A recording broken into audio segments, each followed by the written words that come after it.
Five Nights at Freddy's quickly went from a small indie project to one of the most iconic games of all time. And a huge part of that is the animatronics. These things can be cute, silly, or terrifying, but there are so many that it is hard to keep track of them all at this point, which is why today we're going from game to game talking about every animatronic in the series, their lore, and how they function, starting with the very first Five Nights at Freddy's, released all the way back in 2014.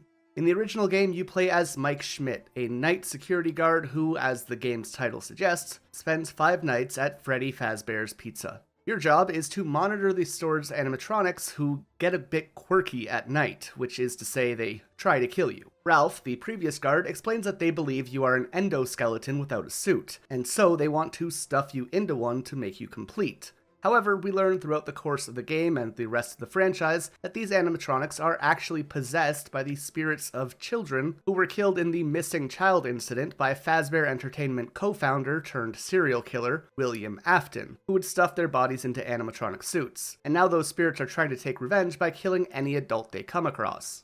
But that isn't the only bit of deception, because as it turns out in the game's timeline, Mike Schmidt is actually Michael Afton, the son of William Afton, the serial killer. Regardless of his murderous family history, Mike's goal is to survive each night until 6 a.m., which is the end of his shift. And you can do this by using the cameras to keep track of the animatronics. If one of them comes into your office, they will kill you, but by closing the room's door and conserving electricity, you can stay alive. The first game features a few animatronics, but they are all iconic and have been dubbed the classics, with each being inhabited by the spirit of a different one of Afton's victims. Bonnie the Rabbit, an animatronic possessed by the spirit of a boy named Jeremy, is a blue guitar-playing bunny during the day, and at night he becomes one of the most aggressive threats to our safety. In this game, each animatronic has an AI level which dictates how often they move. They all start at 0 at the first night and scale upwards, but Bonnie's rate increases super quickly, and by night 5, he basically has a 25% chance to act every 5 seconds. To make matters worse, he moves in a really inconsistent and difficult path to follow. Bonnie can be found in the middle of the pizzeria, and then bam, suddenly they are at your door ready to kill you. So you just have to be prepared at all times. The other highly aggressive animatronic is Chica the Chicken, host for the spirit of Susie, the first of the missing child victims, and the backup singer of Freddy Fazbear's band. Chica originally wasn't owned by Fazbear. Instead, she was actually the main attraction of Chica's Party World, a competing animatronic group owned by Chica's Restaurants. Chica herself was made and created by Fiona and Edwin Murray of Murray's Costume Manor, but at some point she became a member of Fazbear and now finds herself tearing up the kitchen late at night. While her pathing through the pizzeria is a little bit more consistent, she moves more often than any other animatronic, which is made even more unsettling as she tends to lurk close to the office. She carries her trusty cupcake, Mr. Cupcake, and while the movie might try to make you think it's a ruthless killer, it doesn't actually do anything in the game. Just like Bonnie, she will appear outside your door, and all you gotta do is close it to keep her out of the office. Leading the Fazbear band is Freddy himself. He is possessed by the spirit of Gabriel and works differently than Bonnie and Chica. For the first 2 nights, his AI levels will typically stay around 0, and he will have a level of 1 on night 3. This means that for the first 3 nights, Freddy doesn't usually move. But on night 4 and 5, Freddy will leave the main stage, and every time he moves, you will hear a laugh. Once he has moved, he's actually quite difficult to spot in the cameras, usually only being seen by his glowing eyes in the darkness. Freddy moves in a straight line from the stage on the left side of the pizzeria until he gets to your office. Inside of him, there's a music box that plays really well. The big difference between Freddy and the other animatronics is that he will never appear outside your door when you shine the light. Instead, if he's near the door and you pull up the camera, he will sneak in and attack you. To combat this, you must close the door when you know he's nearby, and this will keep him away. The last main star of the show is Foxy the Pirate, who is inhabited by the spirit of Fritz. He isn't actually part of the main band on stage. Instead, Foxy resides in his own stage called the Pirate Cove. When compared to the others, he doesn't really operate as well and is believed to be discontinued, with Pirate Cove even being closed. Much like Freddy, Foxy works in a pretty unique way. The player needs to periodically check on Pirate's Cove in the camera, and if they don't, Foxy will make a mad dash to the security office. Mechanically, he has a chance to act every 5 seconds, but if the camera is on him, this will always fail. However, if the player doesn't look at him, then there are 4 stages he will progress through at the cove. The first is when he is dormant with the curtain closed. This is a pretty good sign that you're safe. Next, Foxy will begin singing, and if you hear this, it means he is in the cove. But if you see him peeking through the curtains, he is in the second stage. And in the third stage, he will be off the cove and preparing to run towards you at any second. And this brings us to stage 4, where you won't see him at all on his stage. If you're quick, you'll be able to find him in camera 2A, where you can see him running down the hallways at full speed, which is actually the only time that you get to see any animatronic move in the first game outside of a game over, making it all that much more terrifying. However, if you manage to close the door to your office, Foxy will be stopped in his tracks, and you will hear him pound on the door before returning back to his stage to start the process all over again. That said, if you are too slow, he will of course grab you, shove you in a suit, and give you a fairly bad night. While Bonnie's seeming randomness can make him one of the most difficult animatronics to keep track of, Foxy's high maintenance can make him just as frustrating for the players. Now, while Foxy is the last member of the main cast, there is technically one more secret animatronic in the first game, Golden Freddy, a standout from the others as he is in a spring-lock suit. This suit is something that functions as both an animatronic and a costume, allowing someone to actually slip inside and act as the endoskeleton themselves. However, as you might imagine, these are incredibly dangerous and can easily malfunction, which can be an issue as it will pretty much instantly crush whoever's wearing it. Golden Freddy is likely Fredbear, the original iteration of Freddy Fazbear, where instead of being brown with a black top hat and a bow tie, he is yellow and wears a purple top hat. That said, in FNAF 1, he is still wearing a black top hat and appears as a lifeless, empty suit, as Scott has admitted to not having much of a direction when he made the first game, and the idea of spring-lock suits hadn't even been worked into the story yet. A player can encounter Golden Freddy by checking camera 2B. In that camera, there's a poster of Freddy with a 1 in 100,000 chance of showing Golden Freddy's face with a child laughing. When this happens, he will appear in your office, and if you don't pull up your camera, you will die to a unique end screen of Golden Freddy's face with black eyes and a demon-like scream. Because of this, he is often thought to be a hallucination and completely supernatural. That said, he can be encountered randomly on any night of the game, although he is more common on early nights since you'll have more time to check camera 2B. Another bit of confusion with this character is that we aren't sure who possesses them. It could be Cassidy, the last of the 5 kids. However, some people also believe that a character introduced in the next game, the Crying Child, or Evan Afton, or Dave Afton, no one can really agree on his name, but we're going to stick with Evan for the sake of this video. Either way, people believe that he could be possessing the suit as well, suggesting that Golden Freddy is an animatronic with multiple souls attached to it. This does have some evidence to back it up, though, through the Week Before interactive book that came out last year. Unfortunately, it gets even more complicated as this isn't even the last possible soul in Golden Freddy, with Ralph, or the phone guy, potentially also possessing the suit after the events of the Week Before. Then we have Andrew, a character from the Fazbear Fright novels, who is believed to possess the suit, which didn't get given consideration until Fazbear Fright's Into the Pit was given a game adaptation and made to be canon.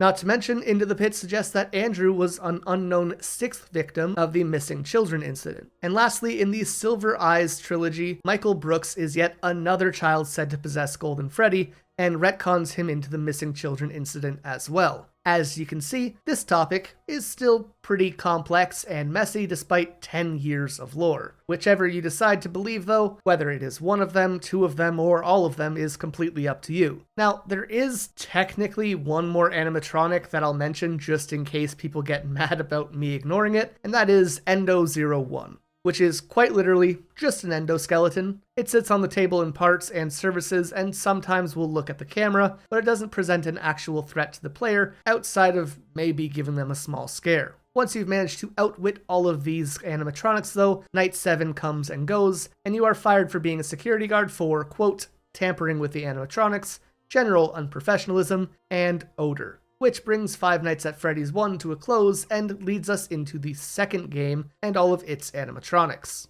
Released only 3 months after the original, FNAF 2 takes place during 1987 at a different location. You are once again a new security guard named Jeremy Fitzgerald, who again works from 12 a.m. to 6 a.m. Being a new game, it needed new mechanics, so all of the doors have been removed, and you have no more power. Instead, you have a flashlight with batteries that can light up the main hallway, where you will see various animatronics. You also have 2 vents where animatronics can come through as well.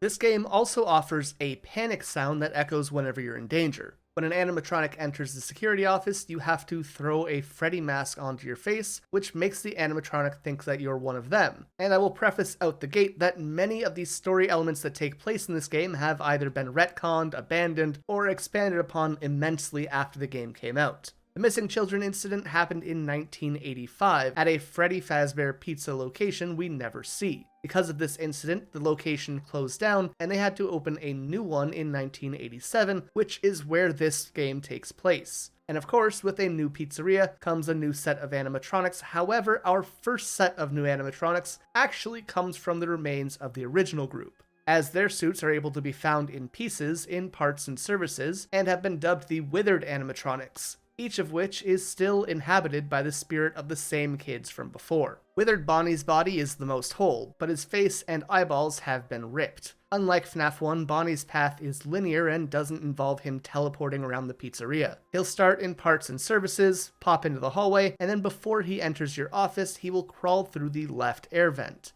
If he makes it into your office, he will promptly give you an early retirement unless you manage to put on your Freddy mask in time and send him away. Withered Chica is also missing several parts of her and has become truly terrifying to look at. Or at least she would be if she wasn't always T-posing. She's essentially the mirror version of Bonnie. She acts in a very similar way, but comes up through the right side rather than the left. Withered Freddy, unlike the rest of the original band so far, is in pretty good condition. Freddy will start in parts and services and work his way down the hallway, eventually peering into the office before entering it. Withered Foxy also stayed in decent shape, and just like the first game, he operates differently than the rest of the crew. While he does start off in parts and services, when he gets up to move, he will stand at the end of your hallway. Unlike the majority of the animatronics in this game, Foxy will not be fooled by the Freddy mask disguise. Instead, you will need to shine your flashlight at him a couple times down the hallway, which will make his sensors short-circuit and cause him to go back to parts and services. But if you fail to do this, he will pounce at you from the hall and take you out. The last remaining animatronic from the original game is Golden Freddy, who plays a much more prominent role in this game. On night 6, Ralph will ask the player why they are there, as the restaurant has been permanently shut down. Someone used a yellow suit to kill people, and now none of the animatronics are acting right.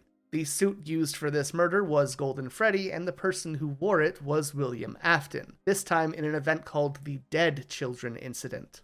This likely happened just before Jeremy started his job here, since the animatronics are still acting up on his first day. Many people point to Afton using the Spring Bonnie suit here for this killing, but that is seemingly impossible because the suit was sealed away 2 years prior to this game taking place. Not to mention, it is no coincidence that Ralph mentions the killer using a yellow suit on the location that Golden Freddy appears, especially as a key character. Regardless of the lore arguments, Golden Freddy in this game attacks the player in 2 ways.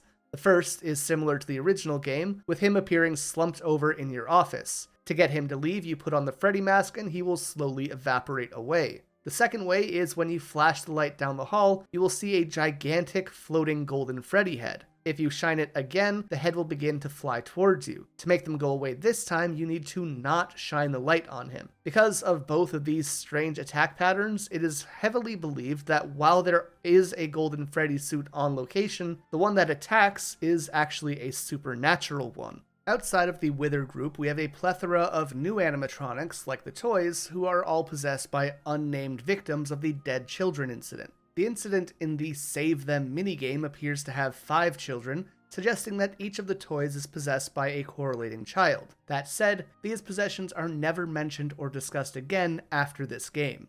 The toys were designed to be as friendly to kids as possible, and were also given facial recognition software to be able to detect criminals who entered their premises. This was likely because they were worried about Afton showing up again. Notably, the toy animatronics are the first introduced in the series who are allowed to roam freely during the day. Toy Bonnie is an animatronic made from parts of Withered Bonnie. When the light is flashed on the right air vent, he can be seen poking his head in. Once spotted, you need to put on the Freddy mask and he will peacefully glide across your office without incident. But if you don't put the mask on in time, he will jump scare you the moment you pull up your monitor. Toy Chica is an animatronic made from the parts of Weathered Chica, and once she leaves the main stage, she will lose her beak. However, the only reason given for why this happens from Scott is, quote, because it's creepy. When you shine your flashlight down the hall, she can sometimes be seen roaming by. In a similar way to Toy Bonnie, she will peek her head through the left air vent, and you need to put on the Freddy mask to avoid being jump scared. Now, as you might have guessed, Toy Freddy is an animatronic made from the parts of Withered Freddy, and much like the other Freddy, he is all about interacting with the hall. He can be seen coming down the hallway until eventually he enters your office through the main door. When he does, his eyes will turn completely dark and you'll need to throw on your Freddy mask to stop him. As for Foxy, there isn't a toy version of him, and instead we have Funtime Foxy. They went for a complete thematic overhaul, turning Foxy from a rough, often scary to kids pirate into a friendly white fox.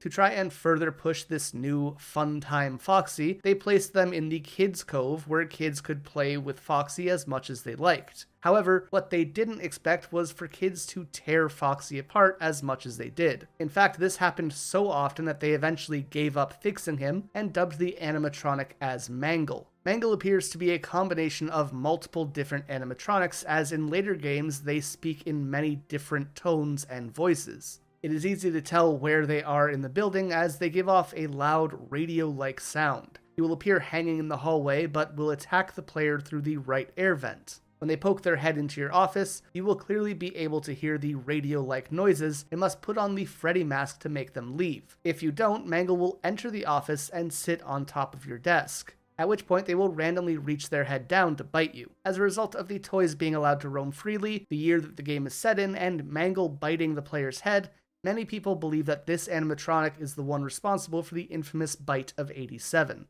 The last of the toy animatronics is Balloon Boy, a small, round boy whose whole purpose is to give balloons. When moving through the pizzeria, he will say hi, hello, or laugh occasionally. He will try to enter your office through the left air vent, but can be stopped by wearing a Freddy mask. However, unlike the other animatronics, Balloon Boy doesn't really pose a threat, at least not directly. Even if you let him enter, Balloon Boy won't attack you. Instead, he will laugh constantly and try to stop you from hearing the sound cues that the other animatronics give off. He can also disable your flashlight, leading to you inevitably being killed by Foxy. So while he isn't deadly, he will lead to your death if you don't stop him. The last animatronic in this game, although certainly not the least, is the marionette, or the puppet, an all-black puppet with a white mask and teardrops coming from their eye. In-game, the puppet resides in a jack-in-the-box, and to keep them at bay, the player must occasionally wind the music box found on cam 11. When this music box runs out, the puppet will emerge and you will hear a rendition of Pop Goes the Weasel. The moment that this begins to play, you will almost certainly die,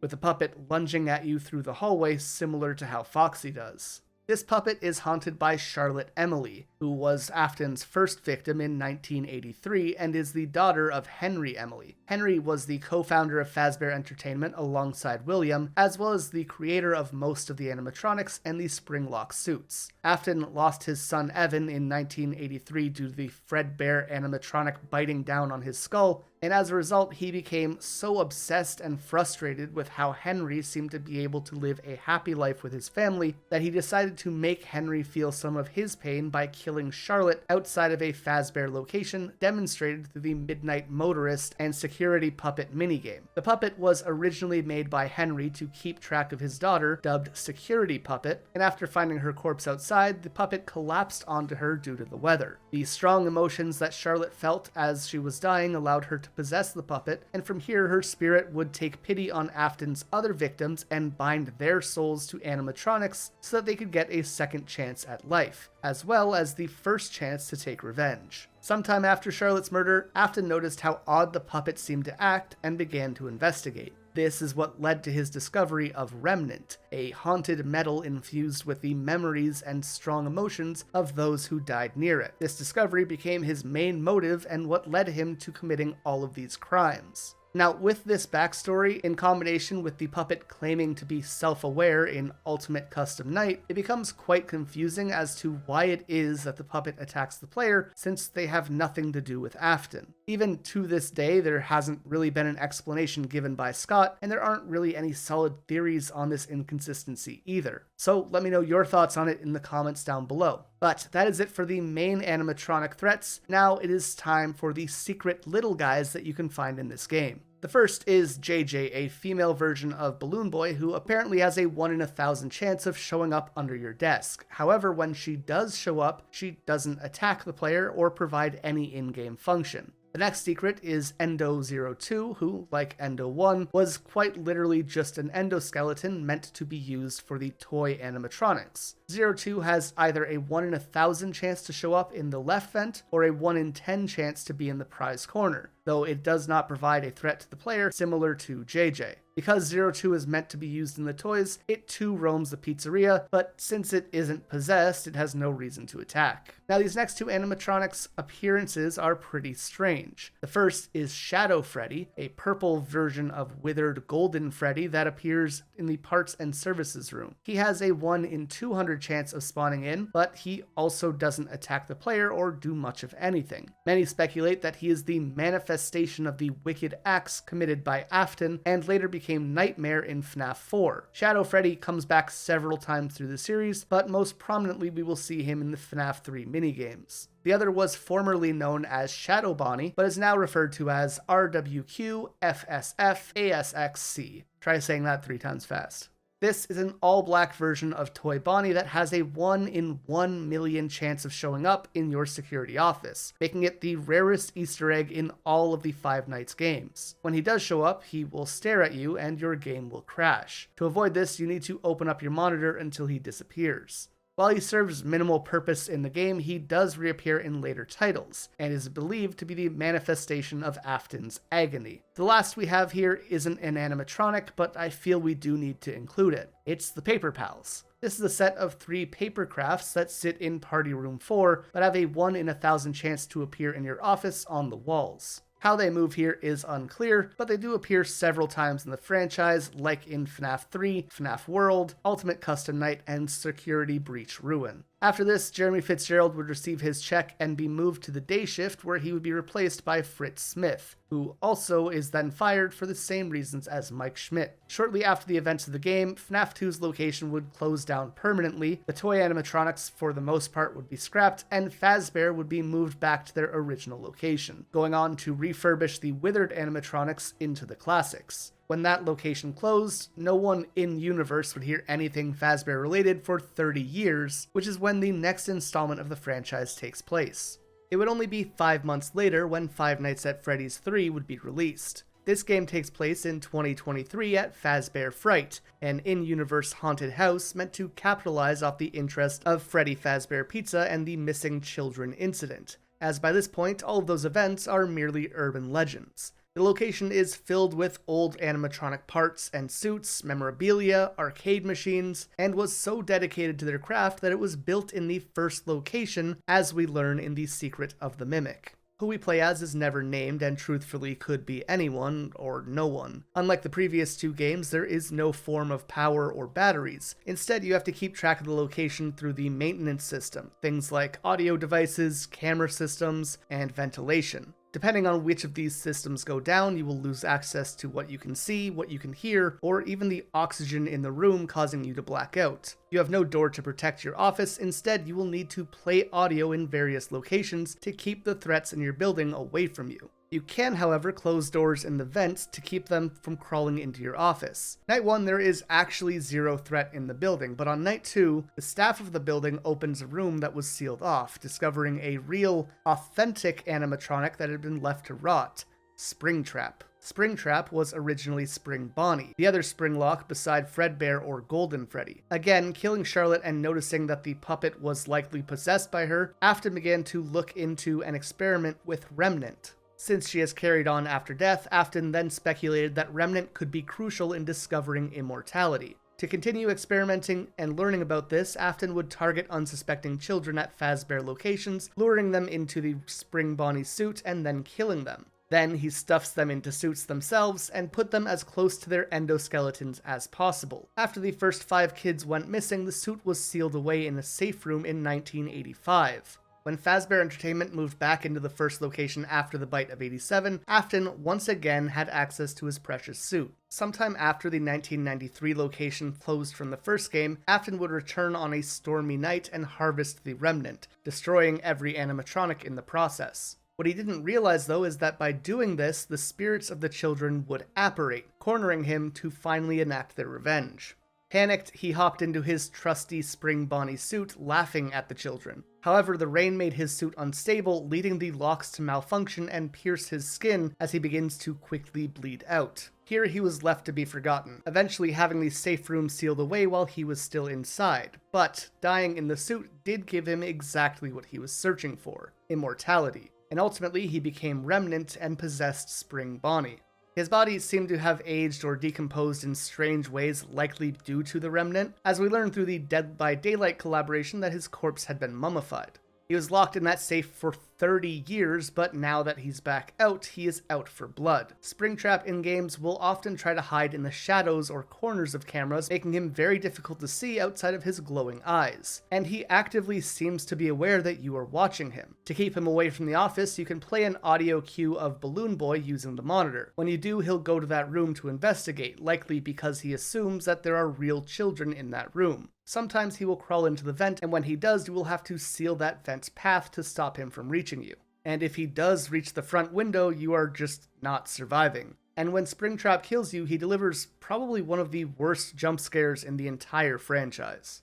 Unlike in previous games, Afton is the only animatronic in the entire building. However, he is not alone, as the Phantom Animatronics are meant to aid him in getting close to you. These all technically do not exist, and it is hotly debated what the purpose of them is. According to the What We Found story from Fazbear Frights, the Phantom Animatronics are hallucinations created by Springtrap, projecting them into existence similar to Shadow Freddy and Bonnie. They only appear once he's roaming the building, after all. The goal of the Phantoms is to make parts of your maintenance system fail, usually being the ventilation system. However, they will never end your game directly. Only Springtrap can do that. So let's talk about these Phantoms. Phantom Freddy is a green, burnt version of Withered Freddy, and he will walk in front of the office glass periodically through the night. When he does, you can look at the monitor or maintenance tab until he goes away. Basically, just ignore him.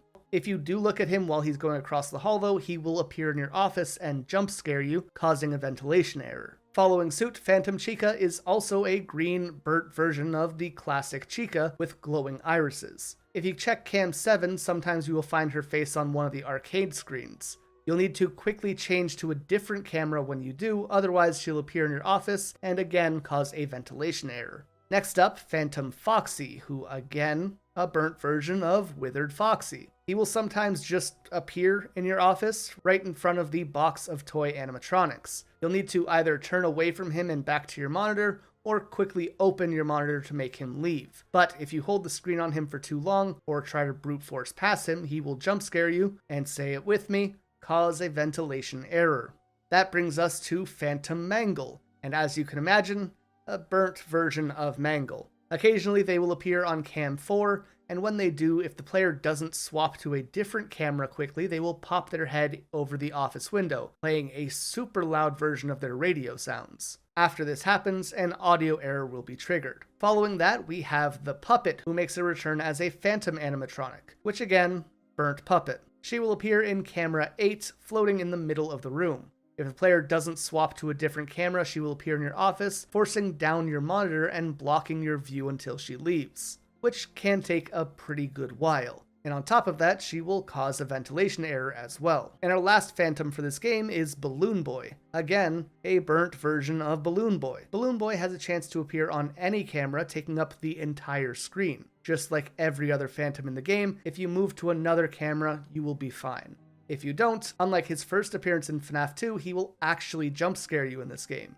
When he does, your ventilation will need to be rebooted. And that's kinda it for the animatronics in this game, and if that explanation sounded kind of monotonous, that's because the gameplay is. Outside of the excellent necessary additions to the lore, FNAF 3 has gone on to be one of the most controversial in the series because of how boring the gameplay loop is. A player could theoretically keep Springtrap in one room of the pizzeria every single night for the entire game. As for secret animatronics, there is a nightmare cupcake that will show up throughout the pizzeria, and the paper pals also make a return. After night 6, Fazbear Frights burns to the ground either due to a ventilation error igniting a fire or because of foul play. While the fate of the security guard is unknown, if the newspaper talking about the fire is lit up, we can see Springtrap, which suggests that he survives. And this can be confirmed by the ending of Sister Location. FNAF 3 was marketed by Scott as the last game forming a trilogy. Many were satisfied with how the story ended, but many weren't and wanted more. And so the series would continue after just a few months, where the games would take a trip back to where it all started.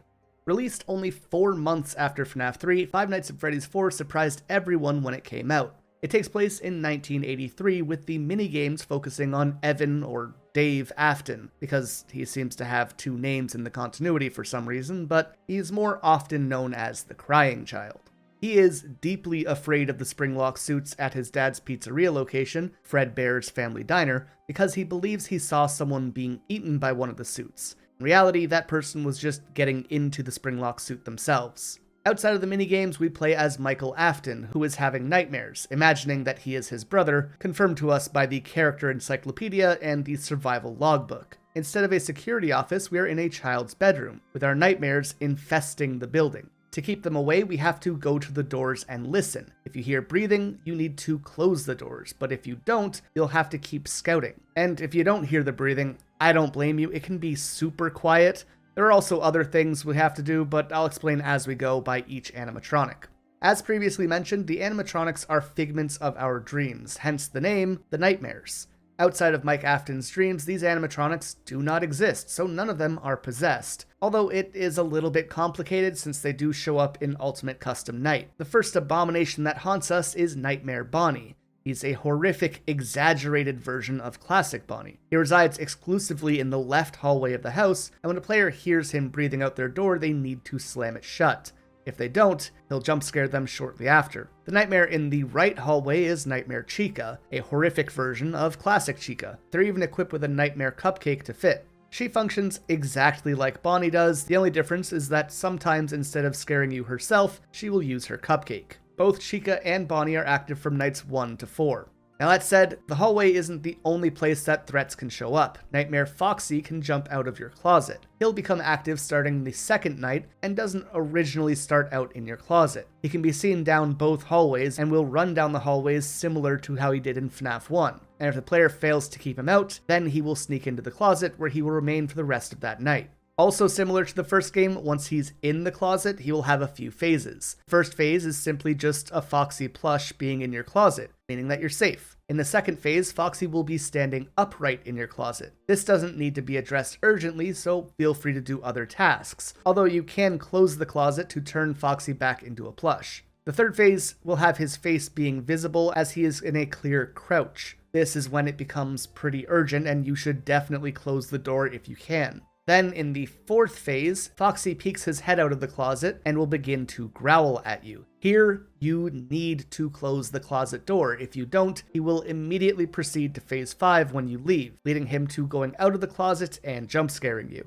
Another place that threats will appear is your bed. Periodically, you'll need to change your point of view to your bed. If there's a Freddy plushie there, then you're all good. However, if it isn't, there will be anywhere from 1 to 3 small nightmare Freddys called Freddles, and you'll need to use the flashlight to make them go away. When there are 1 or 2, they'll leave the bed quickly, but if there are 3, it'll take some time to make them leave. If you don't manage to get rid of the Freddles in time, Nightmare Freddy will appear in your room, a messed up version of Classic Freddy who will jump out to scare you. He is minimally active on night 1, but grows more active on later nights as the game progresses. After night 4, all of the previous nightmares become inactive, and they're all replaced with Nightmare Fredbear, an awful, messed up version of Golden Freddy, and what the original Fredbear looked like from Fredbear's Family Diner. Fredbear will test your knowledge of all the previous animatronics, showing up in either hallway, and you'll need to keep him out to stay safe. When you hear Fredbear's laugh, his head,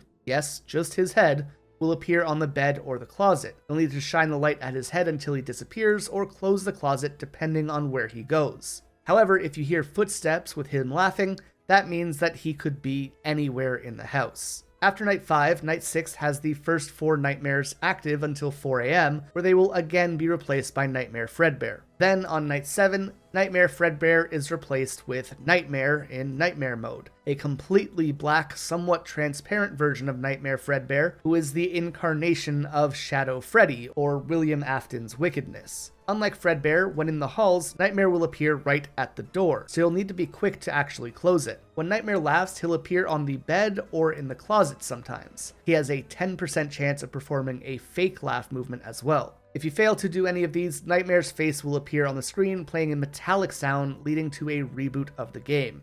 Now, an animatronic that I haven't mentioned yet is Plushtrap, a Nightmare version of a Spring Bonnie plush, who appears in an in-between night minigame called Fun with Plushtrap. This minigame requires the player to listen to the movements in the room and turn on the flashlight when they think Plushtrap is on the white X in the room. You have 90 seconds to do so, and if you succeed, you will start the night at 2 AM. If you fail, you'll either run out of time or get jump scared by Plushtrap.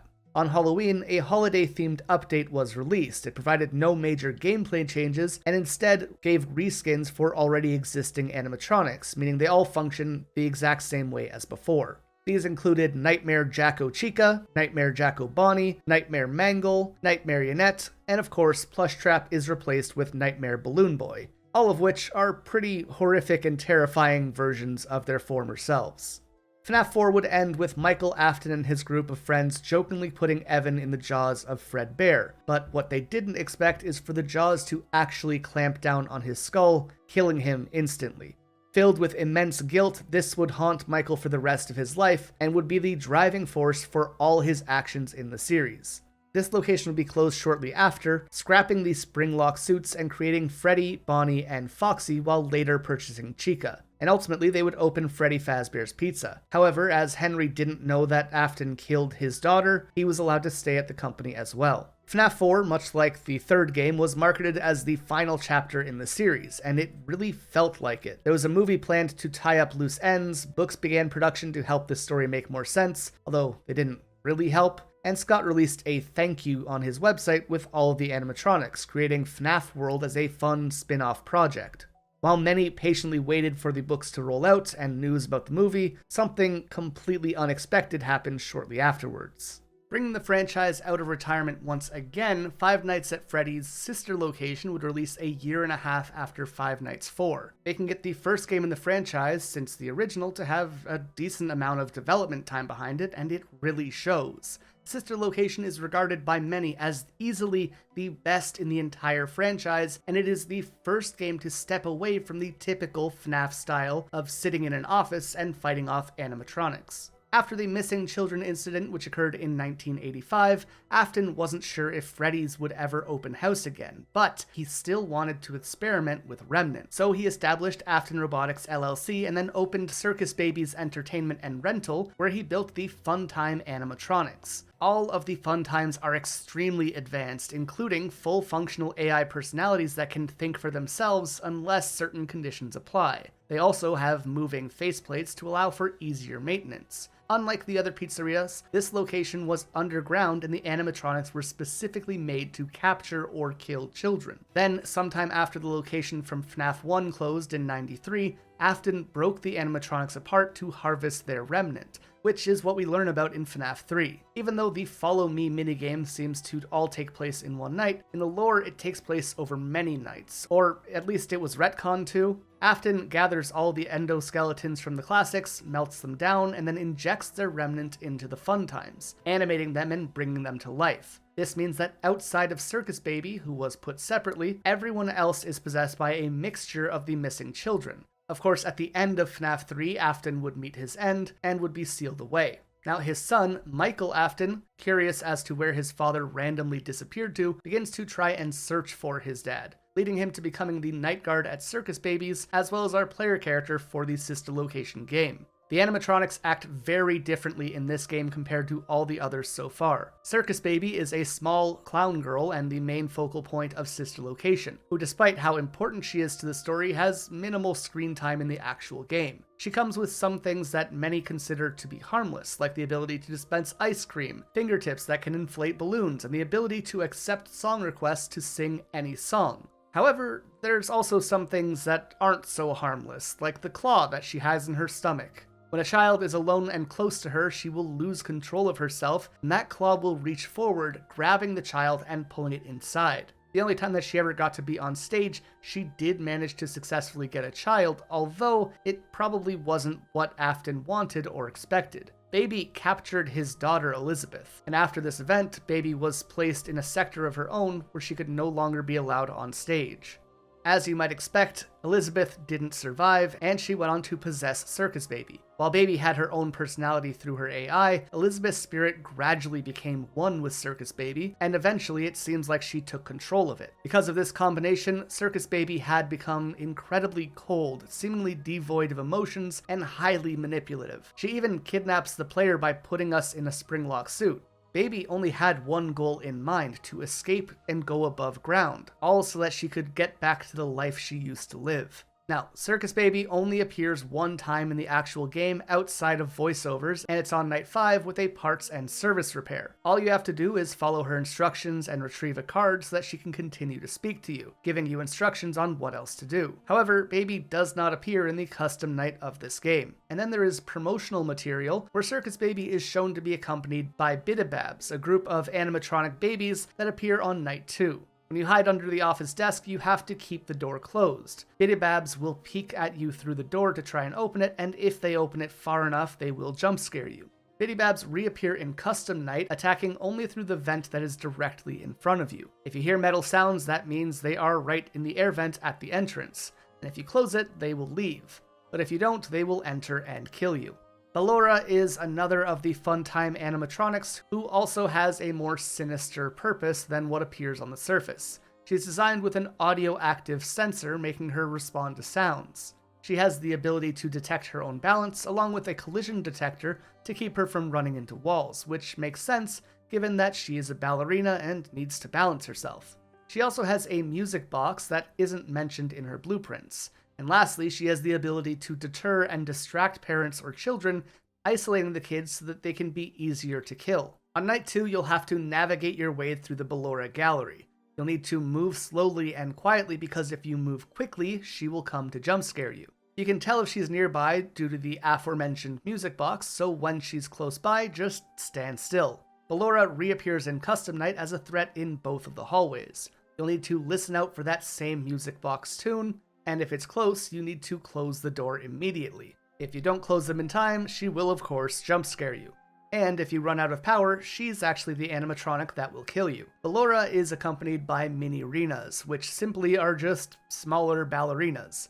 On night 4, you'll be trapped in a spring-lock suit, and the mini-rinas will attempt to crawl into your suit as you try to escape it. To make them go away, you need to wiggle while in the suit to try and get them to fall off. This moment with the spring-lock suit and the mini-rinas was actually so difficult to complete on release that it had to be updated to be made easier. The mini-rinas will appear twice in Custom Night, both times being a pretty big nuisance. The first is in Camera 6, where they will appear around the oxygen canister and try to drain it.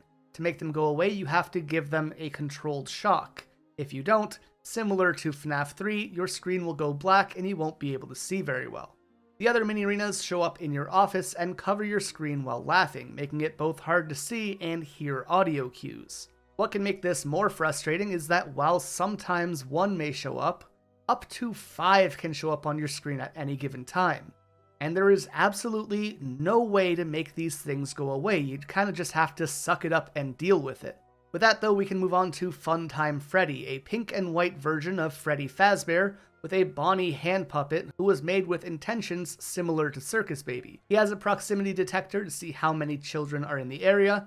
His puppet Bon Bon has the ability to detach itself and keep track of where parents are in the location, and he can mimic voices. And lastly, he has a machine claw to store kids in his stomach cavity just like Baby. Funtime Freddy's first appearance is on night 2 in the breaker room, giving us probably the scariest sequence in the whole game. You're tasked with fixing the breakers to turn the power back on, and every now and then, the light will flicker in the room, illuminating it as Funtime Freddy moves through the darkness. If Freddy gets too close to you, you will need to play a radio that you have of Bon Bon's voice lines. They'll calm him down and he'll return to where he originally was. But if you don't, he will jump scare you, and that would especially suck because you'll have to crawl all the way through Bellora's gallery once again. Freddy will reappear in Custom Night, chucking Bon Bon at you, and you'll have to listen to which side of the facility he's on. If he says something along the lines of "Bon Bon, go get him," then you'll need to close the door on the side that sound comes from, and then you will hear a thud indicating that the attack failed. If he says "get ready for a surprise," Bon Bon will attack from the opposite side that Freddy is on. If you fail to close the door in either time, you will be killed by Bon Bon. And speaking of Bon Bon, they have the ability to detach from Freddy's arm and roam around, as they are meant to look out for where parents are, or alternately to look for potential targets. On night 2, Bon Bon's voice is your ally to keep Freddy away, but on night 3,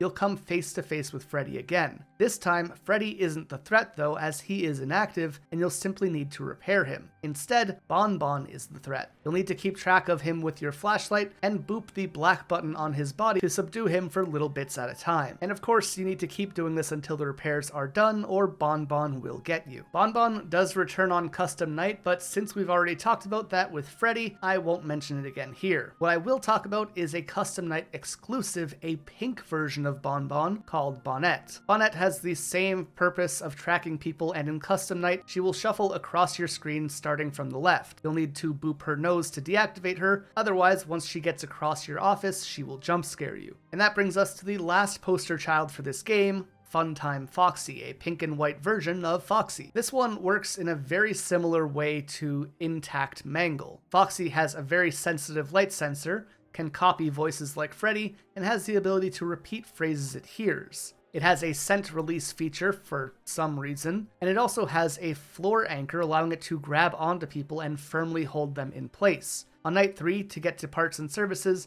you'll need to crawl through the Funtime gallery and use your camera to flash it every once in a while to see where Foxy is and how far the door is from you. However, if you use it too much or too little, Foxy will jump scare you either way. But no matter what, after you do maintenance on Freddy, Foxy will jump scare you so that Baby can kidnap you for the night 4 Springlock scene. In the Custom Night, Funtime Foxy does return behind what appears to be the Pirate Cove curtains on Cam 7. This isn't the only coincidence, as Funtime Foxy acts practically identical to Foxy from the first FNAF game, having 5 phases. Phase 1, Foxy's behind the curtain, meaning you're safe. Phase 2, they peek through the curtain. Phase 3, they will come out of the curtain. Phase 4, they are out of the room. And Phase 5, they are gone, running down the right hall of the building. You'll need to close the door in time, just like with regular Foxy, or you will be jump scared. After that, Funtime Foxy will return to Pirate's Cove, and you'll start the process all over again. Now, there is one more secret animatronic that debuts on night 5, Ennard. Before Michael came in on his shift for the day,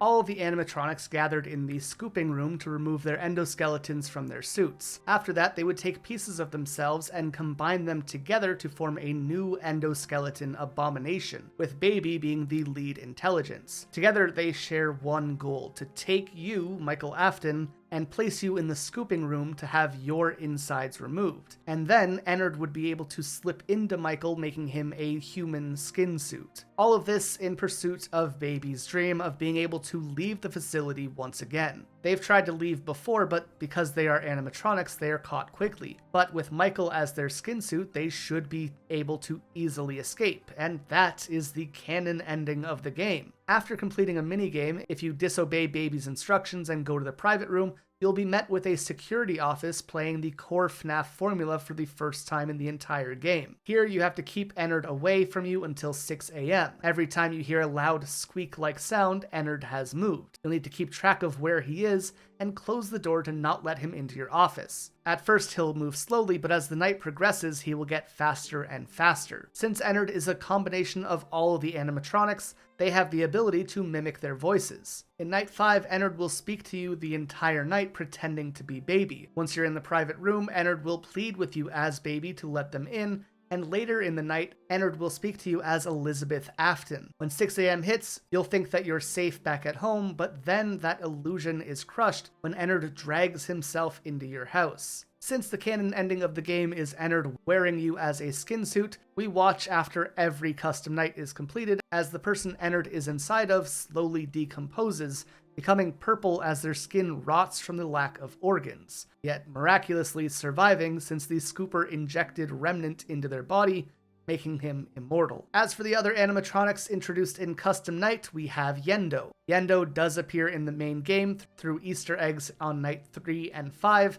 but doesn't get a proper introduction until Custom Night. He is an endoskeleton who resembles Funtime Freddy, but has yellow eyes instead of gray eyes. Yendo is believed to be some variant of Golden Freddy, like a scrapped Funtime Fredbear. This is supported by Yendo acting like Golden Freddy from FNAF 2, phasing in and out of your office. When he does, he will drain your oxygen rapidly, and to make him stop, you need to throw up your monitor, which will make him leave.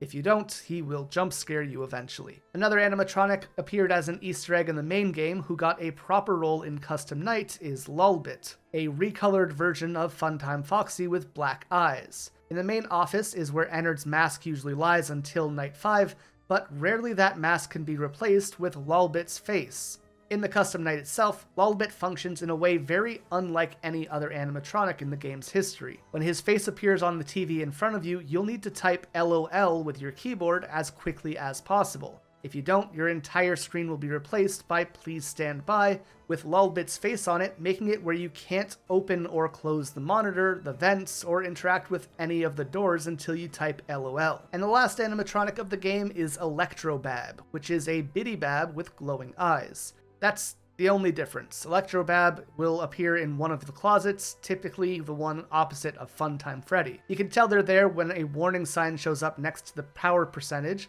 and when they do show in the closet, you'll have to give a controlled shock. Then the Electrobab will leave, otherwise they will drain all of your power. After a player finishes the last custom night, Ennard will emerge out of Michael's body, leaving you seemingly a corpse on the street. However, Michael will get up and continue to live when he obviously should be dead. Then we'll hear a voice over Michael saying that he's going to come looking for his father, with a cutscene of Springtrap emerging from Fazbear Frights' ashes. Sister Location introduced an insane amount of lore and very refined story-based gameplay, making a stark breakaway from the FNAF formula that is generally loved. Unlike FNAF 3 and FNAF 4, this game made it clear that there was going to be a sequel to it. People were wondering where Scott would take the franchise next, and that question would be answered in what seemed to be one of the strangest installments in the series yet, Freddy Fazbear's Pizzeria Simulator. Coming out over a year after Sister Location, this seemed like an extremely strange follow-up when it first dropped.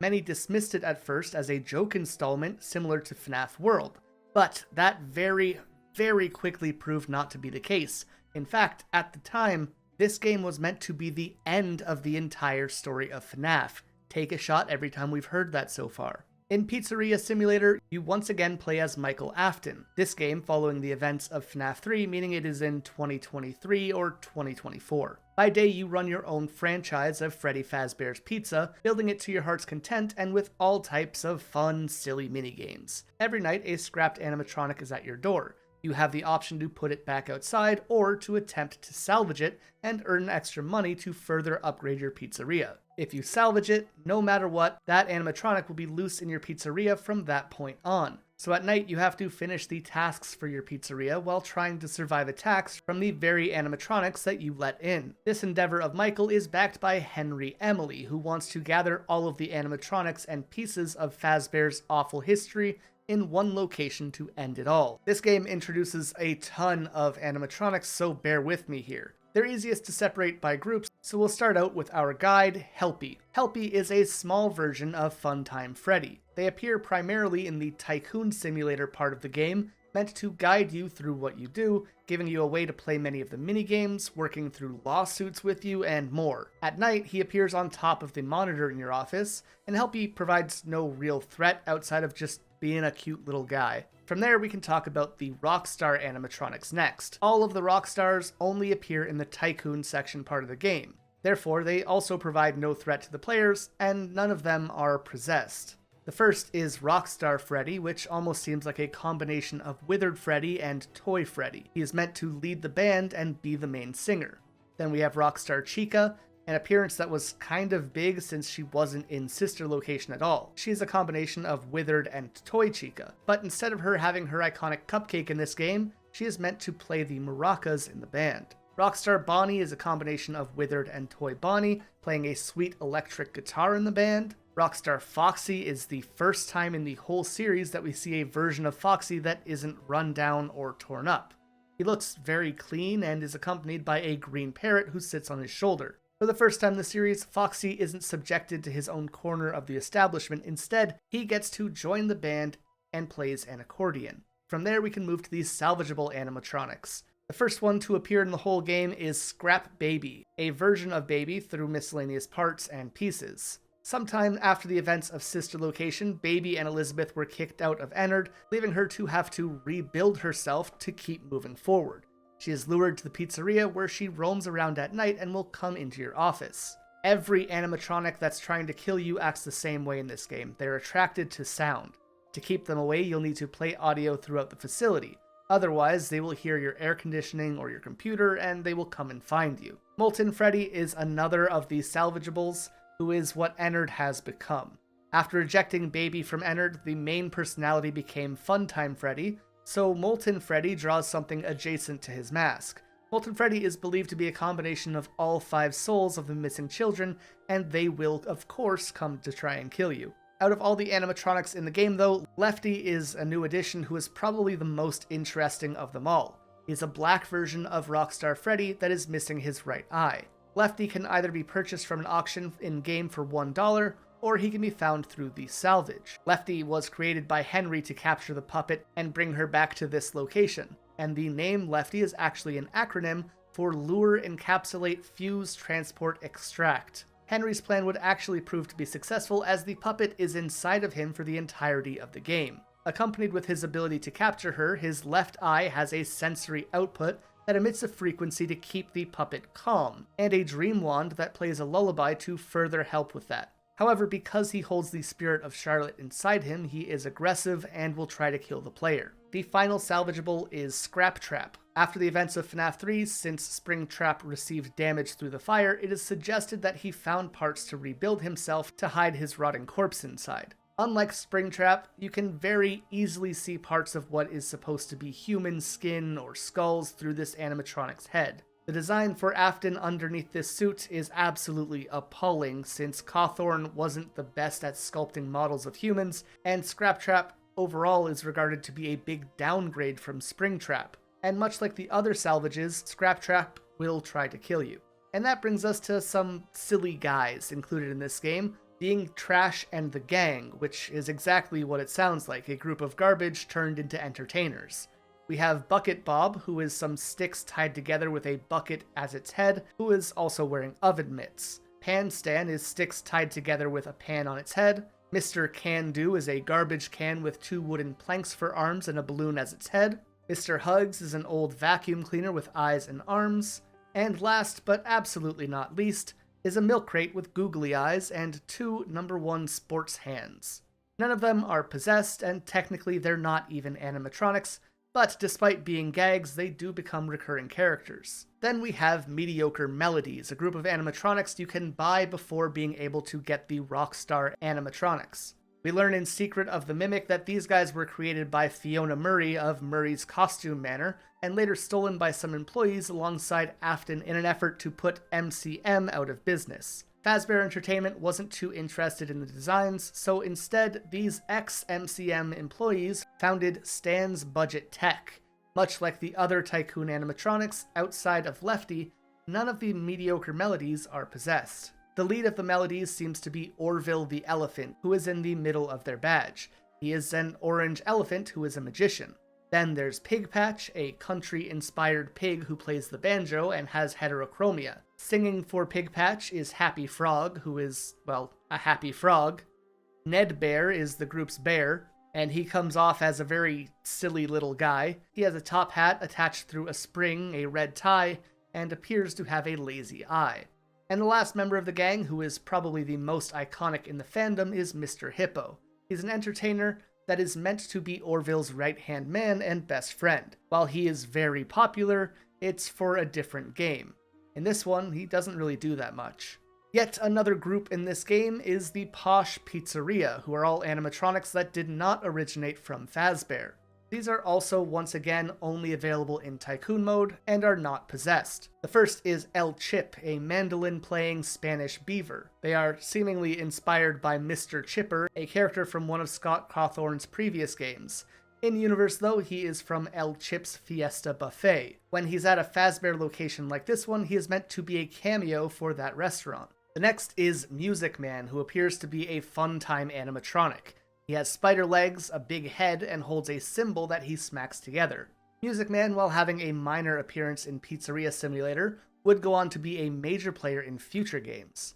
And lastly, for the Posh Pizzeria is Funtime Chica, a Funtime variant of Chica that, interestingly, was left out of Sister Location. And of course, she has a cupcake that looks similar to the Nightmare Cupcake. Outside of the animatronic groups, we have various other animatronics as well. Some are weird and some are important. The first is Candy Cadet, a robot that dispenses candy and will sometimes tell stories to people. They originally appear minor or unimportant in the game, however, he has a rare chance to tell the players how the missing children combined together into Ennard and are now Molten Freddy. He also appears in later games as a way to tell the players important parts about the lore for that game. Then there's the security puppet, who once purchased and played will show you the minigame of how Charlotte died and then came to possess the puppet. What's interesting about it is that in this minigame, it doesn't have any tears on its mask. However, after Charlotte possesses the puppet, it gains those purple tears. This seems to be a physical indicator of possession, as the puppet reappears later in the franchise and the tears are gone. The Prize King is a gumball machine, but instead of dispensing gumballs, it dispenses small prizes similar to a gachapon machine. Then there's the clown duo of Fruit Punch Clown and Lemonade Clown, each of which dispenses juice from their abdomens. Egg Baby is a pretty strange one, being a Russian nesting doll animatronic with a baby inside a baby. Not really sure what's going on there, but it is what it is. Neon Jukebox replaces a global music box and is a jukebox with eyes. Gumball Swivel Hands is a gumball machine with eyes, a mouth, and hands, who feels like they should be a member of Trash in the Gang. And returning once again are our favorites, the Paper Pals. One of the last animatronics in the game who was cut from the game is Scrap Chica. Not much is known about this animatronic outside of her inclusion in the Five Nights at Freddy's survival logbook, but it's clear that she was originally intended to be in Pizza Simulator. At the end of this game, Henry has successfully managed to gather together everything Fazbear related into one location, including his main goal, the possessed animatronics. With everyone in one place, including himself and Michael, he burns the entire place to the ground with everyone inside, while giving an incredibly powerful monologue about how much he loves his daughter, how he's sorry about what happened to Elizabeth, and how he hopes that Afton burns in hell for what he has done. At the time of this ending, this seemed like it would be the final, last hurrah for FNAF, as well as the moment that every soul would finally be set to rest, and I gotta say, it felt like the perfect way to end the series. While there were some questions left unanswered, most of the lore received an extremely satisfying ending here. In every Five Nights at Freddy's game, there are 7 nights, the main 5 that have the core gameplay and the story of the game. The 6th night tends to provide bonus stories or new things to the lore, and the 7th is always the custom night. To round out his series, Scott would release Ultimate Custom Night 6 months after Pizzeria Simulator. In a way, this 7th game, being an Ultimate Custom Night, made the entire series form into its own 7 nights of Five Nights at Freddy's, a cute little touch for what it meant to be the last game in the franchise. Ultimate Custom Night, as the name suggests, is the pinnacle, difficult custom night of the series, and is meant to be the epilogue to Pizzeria Simulator. In it, you play as William Afton, trapped in purgatory and suffering at the hands of the animatronics that you brought to life. And boy do you suffer, with 50 animatronics coming after you. There is a lot of stuff you have to do in this game, so we'll talk about each one on a case-by-case basis. To help aid you through your night, this game gives you power-ups, although you can only have one active per game. You have the ability to have your power start at 102%, DD Repel to keep DD away, this one we'll explain about soon, Frigid, which starts your office at 50 degrees, or you can start with 3 extra Faz coins, which we'll also talk about in a little bit. You can collect coins that appear throughout the night, and if you get 10, you can purchase a death coin in the prize corner. This coin can be used to disable Bonnie, Foxy, Lefty, Toy Freddy, Funtime Foxy, the Puppet, and Rockstar Bonnie. Luckily for us, most of these animatronics are familiar faces. One of the new characters is Dee Dee, a character who originally was exclusive only to FNAF World. In this game, she plays a rather really annoying role where every 45 seconds in the game, she has a 10% chance to show up. If she does, she'll sing a very frustrating song about how she's going to make things harder for you as she raises the AI level of one of the characters in the game, or she'll add an animatronic to the list that are already active. For example, say you only have Classic Foxy, Classic Freddy, Classic Chica, and Classic Bonnie as active animatronics at level 5. If Dee Dee appears, she either ups one of those animatronics to level 6, or she can add any other character from the roster of the game at level 1. So while you had the classics, now you can randomly have Toy Freddy in there as well. She can also add characters from a list of secret animatronics. The only way to keep her from showing up is to use DD Repel, which removes the odds of her showing up entirely. In 50-20 mode, Dee Dee is replaced by XOR, a shadow variant of Dee Dee who is entirely new to the franchise. Unlike Dee Dee, at the start of every hour, she has a 50% chance to show up. When she does, she sings a distorted version of that same annoying song, and adds every single secret animatronic to your game. This will change the game from 50-20 to 56-20 mode. XOR does have a chance to show up in the normal game instead of Dee Dee, but it's pretty unlikely at 1 in 1,000 odds, although she'll spawn all the secret animatronics still, even if it's not in 50-20. Dee Dee Repel does not work on XOR either. Basically, both of these guys are kind of infuriating. Now, although not an animatronic, Old Man Consequences is another character who originally appeared in FNAF World and finds themselves here. When he shows up on screen, he'll give the player a minigame to catch fish. If you successfully catch the fish, you're chillin', but if you don't, he will lock your monitor briefly. While originally seeming like a gag character, he has an Easter egg that was essential for solving the game's story. If you set all other characters to 0 and Old Man Consequences to 1, you'll get a surprise minigame at his pawn from FNAF World. Here he tells you to rest and let the demon fight their demons. The minigame ends by you taking our little Freddy and putting him in a lake, where who we believe to be Afton screams, "Help, Henry," and or Mike. The last technically new animatronic to the game is Fredbear, who appears normally for the first time in the series. Fredbear looks identical to classic Golden Freddy, and actually can only be obtained through Golden Freddy himself. You must turn his AI to 1, and have no other animatronics active, and then you are given exclusive permission to death coin him when you normally can't. When you do, Fredbear will jump scare you. If you ask me, this is Scott confirming to us that Fredbear and Golden Freddy are one and the same. That we can go over the rest of the animatronics that are present in this game. Get prepared for this to be weird because all of the animatronics truly act like children in this one, with you needing to know a lot of weird tasks to get through it. From FNAF 1, we have Classic Freddy coming towards the office through the left hall, and he will move quicker if this location is warmer. Once he hits the doorway, you'll need to close the door, and you can keep track of him in the cameras. Classic Bonnie makes his return, although this time he shares Pirate Cove with Foxy. You have a figure on your desk that will tell you whether Bonnie or Foxy is there right now. If it's Bonnie, don't look at Pirate Cove or you will agitate him. Like literally he'll start screaming. If it's Foxy, you'll need to periodically check Pirate Cove. If you don't, instead of sprinting towards you, he will start assembling his body piece by piece in the office, leading to a jump scare. On the other hand, Bonnie doesn't jump scare you, they just make loud noises that irritate the other animatronics. Classic Chica chills in the kitchen this game and requires being soothed by a music box. However, if you continue to play the same tune, she'll get tired of it and come after you. You can tell when she's getting tired if the sounds of pots and pans in the kitchen stop. Now, for FNAF 2, we have Toy Freddy, who plays Five Nights with Mr. Hugs. Yes, he is literally playing FNAF, in FNAF. However, his fingers are too big, so you have to help him play by remotely closing doors for him so he doesn't get jump scared. Toy Bonnie and Toy Chica function the same way they did in their original games, so when they enter your office, you need to put on a Freddy mask until they leave. The only difference is you'll actually have to look at them with the mask this time. Mangle crawls through the vents. To keep him away, you'll need to throw out a vent snare through the vent system. Once Mangle sees the snare, they'll turn around and look for another way in. If you throw down the snare as they are right on top of it, it'll send them back to the beginning. If you don't, they will sit at your vent door until entering your office and act just like they did in FNAF 2. Balloon Boy has a chance of showing up in your side vent. When he does, you'll have to close the door until he bonks it, and then he will leave afterwards.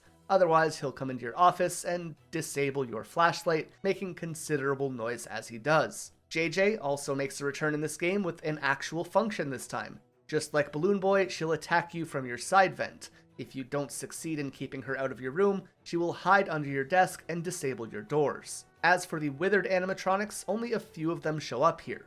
One of them being Withered Chica, who, like Mangle, will crawl through the vents. You'll need to use the snare to make her turn around, or catch her to send her to the start. If she makes it through, she will get stuck in the vent and block other animatronics from coming through, which may sound good. However, she does have a small chance every second to jump scare you and end your game. Withered Bonnie will show up in your office, and you'll need to throw on the Freddy mask to make him leave. Neither Withered Freddy nor Withered Foxy come back for Ultimate Custom Night. The marionette functions exactly like FNAF 2. You'll need to keep a music box wound or she will come after you. And Golden Freddy will appear in your office, similar to FNAF 2, and you need to put on the Freddy mask or pull up the monitor to make him leave. Now, a fair amount of FNAF 3 makes its return into this game as well. The first is Springtrap, which is kind of funny considering we're William Afton, and so is Springtrap. Not sure how that makes sense, but just don't think about it too hard. Springtrap crawls through the vents too, but will not be stopped by the vent snare. Instead, to stop his attack, you'll need to close the door when you see his face peeking through the office. Several of the Phantom animatronics also appear in this game. Phantom Mangle will appear sometimes on your monitor. If they do, you just need to close it. Otherwise, they will show up in your office and make a bunch of noise. Phantom Freddy shows up in your office, and to make him go away, you need to shine your flashlight at him. Otherwise, he will jump scare you as a way to buy time for other things to come and kill you. Just like regular Freddy, if the place is warmer, he will also show up more often. Phantom Balloon Boy functions just like Phantom Mangle, but instead of making loud noises, he will make your screen fade in and out of black. As for Phantom Chica and Phantom Mangle, these two do not appear in Custom Night. Shockingly, a lot of the nightmares from FNAF 4 are also present in this game. For Nightmare Freddy, if the amount of Freddys in the office reaches 7, he will jump scare you and end your run. To keep this from happening, you simply have to shine your flashlight at them. Nightmare Bonnie works very weirdly in this game. To keep him from jump scaring you, you'll need to purchase his plush from the prize corner whenever he shows up in your hallway. If you don't, not even the door will stop him from getting to you. Then we have Nightmare Fredbear and Nightmare themselves. Fredbear will show up at the left door while Nightmare shows up at the right. You'll need to close the door on them to send them away, otherwise they will end your run. Instead of Nightmare Chica, we have Jacko Chica appearing in Ultimate Custom Night as a main animatronic. This is surprising because the DLC animatronics from FNAF 4 up to this point were considered to not be canon, but them appearing here makes them potentially canon in the series. When the office gets warm enough, she'll show up at both of your doors and you'll need to close them. If you don't, she will jump scare you. However, if the office is warmer than 100 degrees, closing the doors will not stop her. Nightmare Mangle works just like Nightmare Bonnie, where when they appear in the hallway, you'll need to purchase their plush from the prize counter. Night Marionette will jump scare you if you hold your mouse cursor over her for too long. You can tell based on how transparent she is. And Nightmare Balloon Boy can actually fuck you up in this game. He will chill on your desk, and if he's sitting up, you have to use your flashlight to reset him. Otherwise, avoid flashlighting him or he'll jump scare you then. Moving on to Sister Location, and Circus Baby is given her first proper appearance in a game. She works exactly like Nightmare Bonnie and Nightmare Mangle by needing to purchase their plush. Ballora functions exactly as she did in Sister Location's Custom Night, which means you'll need to listen for her music box to know which side she is on. Then, once you've figured that out, you can close the door. Funtime Foxy, in my opinion, is the most interesting in the game. If you check his curtain, it will give you a time when the show is set to start. If you don't check his curtain when the showtime is, he will end your game. It creates a sense of urgency because unlike most of the animatronics, you know exactly when Funtime Foxy will attack. Ennard also appears for the first time in a custom night moving through the vents. Unlike the others, he doesn't typically show up on the vent radar and snares won't work on him. When he is at your vent door, you will hear his signature metal squeaking sound, meaning you need to close that door as quickly as possible. That brings us to Pizzeria Simulator, which introduced a ton more of animatronics into the canon, and thus a ton of them show up in Ultimate Custom Night, taking up 18 of the 50 total slots in the roster. Trash and the gang in this game are kinda funny. Mr. Can-Do will show up on random cameras to block their view, and number 1 Crate will show up in your office, whispering in your ear and leading into a bass-boosting jump scare. They won't end your game, or even produce noise to irritate the other animatronics, they're just there to inconvenience you. Helpy isn't much help in this game. When he appears in your office, you have to click on him quickly, or else he'll air horn in your face, annoying you for sure, and agitating the other animatronics. The mediocre melodies actually have a lot to do in this game. Like Happy Frog can jump scare you, she travels through the air ducts, which are different from the vents. You'll have to use audio lures to keep her in place or away from your office, and the heater being on will not deter her. Mr. Hippo works just like Happy Frog, but the heater being on will push him back. He actually became iconic in this game rather than his original one, because when he ends your game, he will go on this absurdly long and humorous monologue. Pigpatch and Ned Bear also work just like Mr. Hippo. Orville also travels through the air ducts, but isn't fooled by the audio lures. Instead, you will have to use the heater to keep him back. The Rockstar animatronics work really strange compared to all the rest of them in this game. Rockstar Freddy is always in your office, but lays dormant.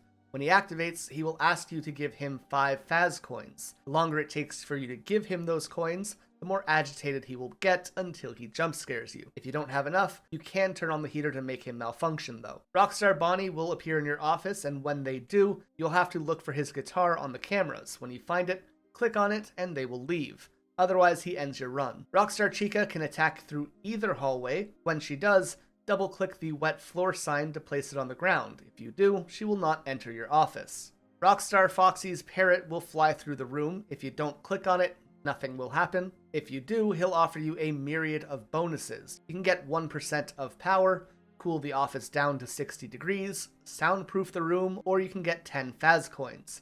However, there is a very small chance that he will jump scare you instead of helping you. So it's up to you to decide if that risk is worth the reward. Music Man is a sound-sensitive animatronic. If the place is too loud, he will start crashing his cymbals together faster and faster until he jump scares you. So you have to keep the noise down as best you can. El Chip functions as a pop-up ad that you'll have to skip as if you were watching some long YouTube ad. Funtime Chica will appear at random as if she is posing for the paparazzi, and will flash a ton of lights and cameras at you to distract you. Molten Freddy crawls through the air vents and doesn't get caught by the vent snare. If you hear his voice or the voice of Funtime Freddy from Sister Location, you can close the vent door to keep him away. Scrap Baby will appear on the other side of your office desk. Unless she moves, you're fine. When she does though, you will have to give her a controlled shock or she will jump scare you. Scrap Trap, or simply called Afton in this game, will attack once per night. When he does, he'll make a ton of noise and the lights will flicker, so you will know he's coming. When that happens, you just have to close the right vent door. I think it's really interesting that we play as Afton, but there's also Springtrap and Scrap Trap too. It's like we're being attacked by ourselves several times, which is just weird. Lefty is the last of the Pizzeria Simulator animatronics to show up in the main roster. If the place gets too hot or too loud, he will wake up, and when he does, you'll have to use the music box to calm him down or he will end your run. Alternatively, you can just use the music box to keep him calm before he wakes up too. The last character in this game is the phone guy, or Ralph. He'll give you a call every once in a while, and when he does, you need to quickly mute it. If you don't, he'll ramble on for a while and create a pretty long noise to agitate other noise-sensitive animatronics. Now, if you recall all the way back to the beginning, I mentioned that DD and XOR are able to call in secret animatronics. That list consists of 6, starting with Shadow Bonnie, who makes his first, not super rare, appearance in a game. When he shows up, your office will become pitch black for 10 seconds, and it is just completely unavoidable. Plush Trap also shockingly makes an appearance here, showing up on a random camera. When he does, you have to scare him out of his chair,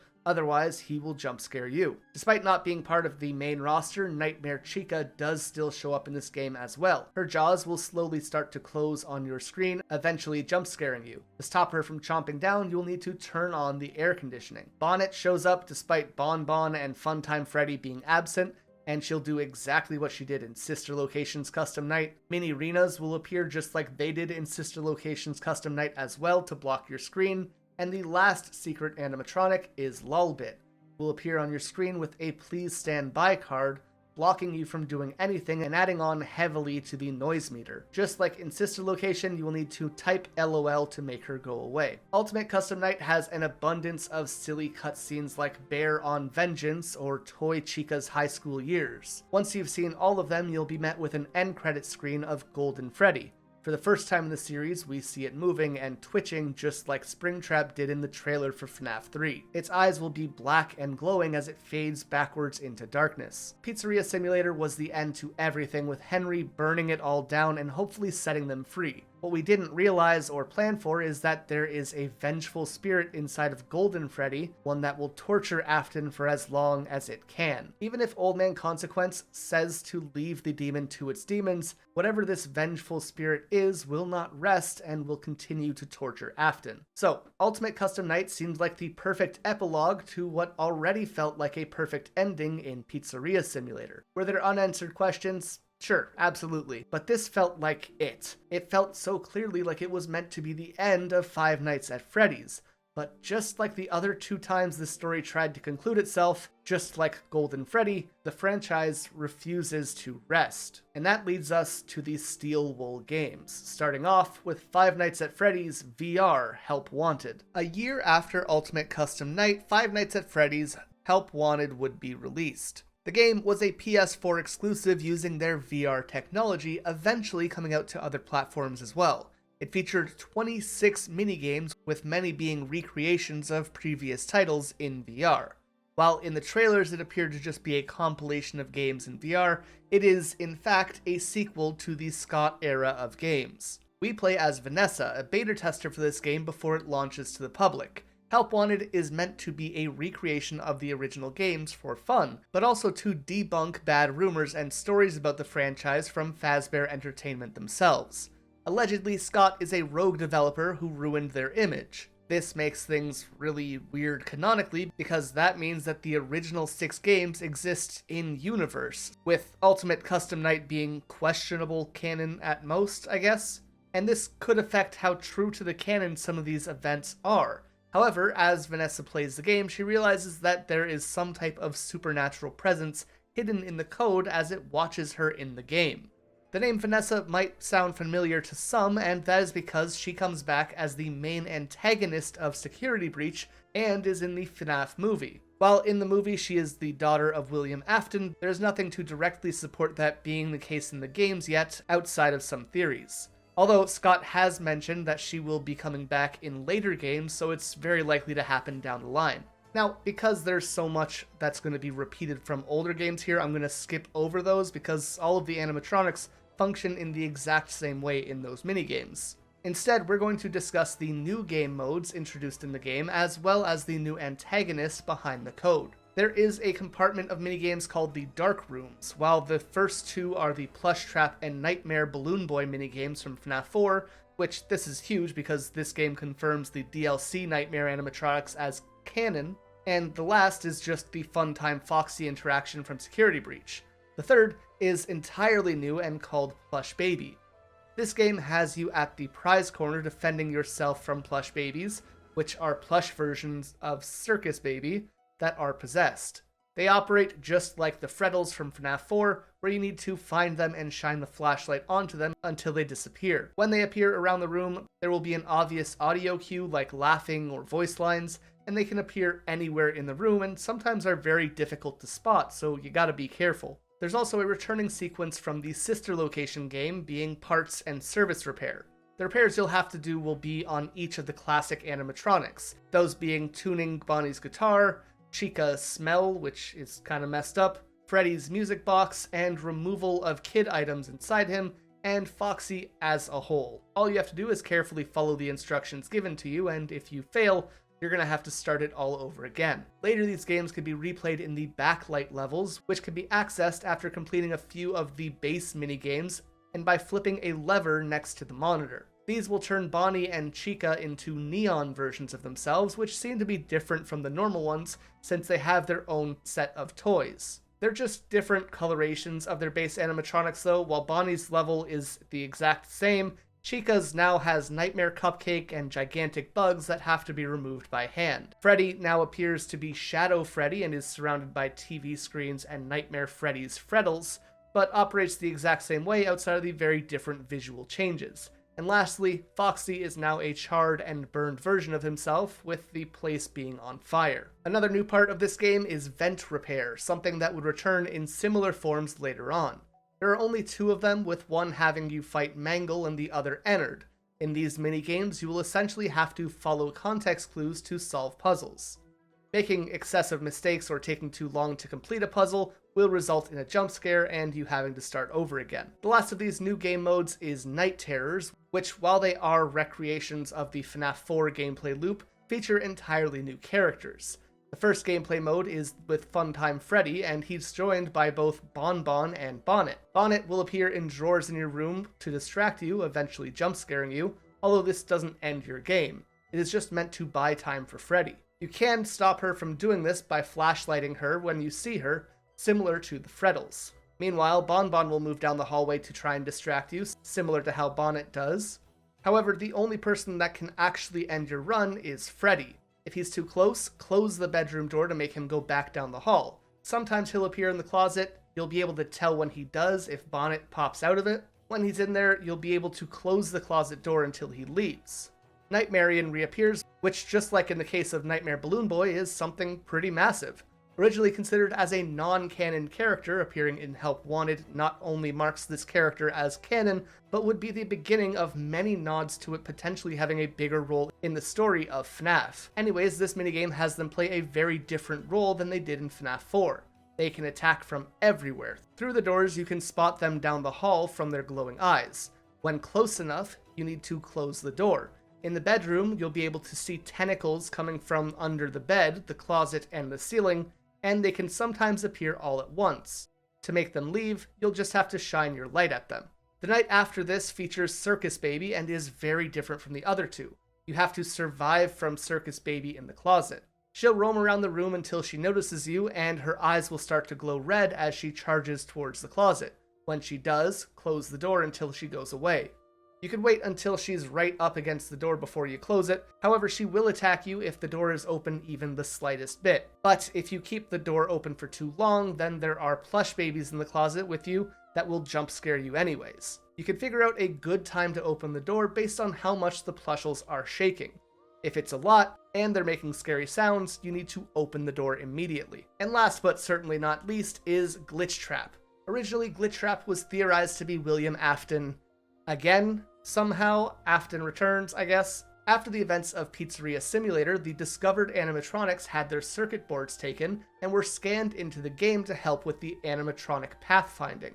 This came from the request of the client who commissioned the studio to create the game. After this happened, a malicious code appeared in the game in the form of a Spring Bonnie adjacent mascot suit. This entity appears in the game as you collect in-game tapes, growing less translucent and closer to you each time you grab one. It also affects some of the developers of the game, as the girl who narrates the tapes mentions one of her coworkers, Jeremy, having his face sliced off. Because of the Spring Bonnie appearance and many mentions of Afton in various source materials like the character encyclopedia, on top of being a skin for William Afton in Dead by Daylight, many signs point to this being the return of the infamous purple guy. Although, truthfully, not much about this character is known. We don't know how Afton would have survived the fire, we don't know the goals or intentions of this creature, we don't know how the soul would have manifested into the game. To make things more confusing, with the recent release of Secret of the Mimic, there are many explanations for Glitch Trap potentially being the Mimic instead of Afton. This entire character is just shrouded in mystery, a mystery that hasn't been completely answered since he came to be. Now, there are 3 endings for this game, with the main ending being Glitch Trap luring us behind the curtain and supposedly stuffing us into a Freddy suit on the main stage, just like Afton did to the missing children. The others involve the secret ending, which you can receive by collecting all the tapes in this game. The first one has Glitchtrap pointing at you, with you then standing where he was, facing towards yourself. This suggests that Glitchtrap is now a part of us, and that even when we take the headset off, it will still be in our brains. The final ending can be achieved through the same series of events as the last ending, but if a series of buttons is placed, we are met with a door. Glitchtrap appears in a hole in it, shushes us, and then disappears. This ending, much like the previous one, suggests that Glitchtrap is leaving this game to go into the real world. However, in the second ending, while Glitchtrap was just a part of our psyche, now we are being left in the game as he goes on to have full control. Or at least this is how it's all speculated by parts of the community. And you might be thinking, that sounds pretty confusing, and that's because it is. Ever since Ultimate Custom Night came out, every game has been extremely convoluted and hard to connect to previous entries in the franchise. Much of the fandom doesn't agree on how things work together in canon anymore, and things that are speculated to be true are typically kicked to the curb because of reveals in later games. So strap in, because the lore only gets way messier with the next entries into the series, being Security Breach. But before we talk about that, there is one DLC that Help Wanted received called the Curse of Dreadbear. This takes us away from the pizzeria in Help Wanted to Fall Fest 83, as well as being our introduction to Fall Fest in general. This is a festival run by Fazbear Entertainment every Halloween season, presumably starting in the 1970s and going on to at least 1983. While not much is known about it, we learn in Secret of the Mimic that Fiona Murray died at Fall Fest in the 70s, likely to a fire, which was hinted in Help Wanted 2. Here we get to meet Fall Fest mascot Dreadbear, a Frankenstein version of Freddy Fazbear that somewhat resembles Nightmare Freddy. He will periodically appear in some of the minigames throughout the DLC as well. There are 3 sections and 13 minigames in total. The first minigame umbrella is called Afraid of the Dark, of which the first we're going to talk about is Plushkin Patch, which has you again going after Plush Baby like you had in the main game, although this time they'll all be wearing character masks, and you'll have to use your flashlight to avoid being jump scared. The second is Pirate Ride, where you'll be pushed around with Foxy on an amusement park ride to shoot at targets on the high seas. You can kind of think of the Buzz Lightyear ride from Disney World. You don't have a limit to your ammo, so you can just kind of feel free to hold the trigger and shoot as much as you want. While it may seem very simple on the surface, if you manage to get a certain score threshold on this ride, then Helper will appear. When he does, you'll need to make sure he is pointing to the left, and if he is, then it will unlock secret parts of the game for you. Some of these locations are FNAF 2's hallway, a kitchen, a prop room, as well as multiple fights against Jacko Chica and Bonnie. In a rare Easter egg, after finishing the maze, Pirate Foxy may also jump scare you, so that's fun. And the last of the Afraid of the Dark minigames is Corn Maze, where you are chased in a corn maze, as the title suggests, throughout the night by a molten version of Foxy called Grim Foxy. Interestingly enough, it is the first free roam game code in all of FNAF, likely meant to be testing grounds for Security Breach. And that's kind of funny because it is full of bugs and glitches, much like Security Breach would be later. Anyways, if you step into Foxy's field of view, he will attack you. He also comes your way if you step near a light-up pumpkin or a bunch of birds, since it will play a loud noise to attract him over. To avoid being attacked, you'll need to hop behind cardboard cutouts. Various animatronics from the series will appear in the pumpkins and cutouts, one of which being Shadow Bonnie. To escape this maze, you'll need to collect a colored key, either red, blue, green, or yellow, and then head to the corresponding colored exit. However, if you stick around and head to the middle after finding all 4, you can access a secret 5th key that appears as a glitch. This key will give you access to a cellar, where you can see a security mask hinting to events in future titles. The next group of minigames is Spooky Mansion. The first level is simply called Hallway. As the title suggests, the game mode has you crawling through what appears to be a hallway, in reference to FNAF 4, taking place on a dark and stormy night. Nightmare Foxy will gradually move through the hallway as well and try to catch you, so you'll need to move in darkness, and when lightning strikes, you have to not be in front of a window or you will be engulfed in light and easy to spot. Nightmare Bonnie and Chica will try to catch you as well as you travel, and if they catch you in their line of sight, they will attack you. Then, if you take too long throughout the night, Nightmare Freddy will eventually appear behind you and begin to pursue you even if it is completely dark.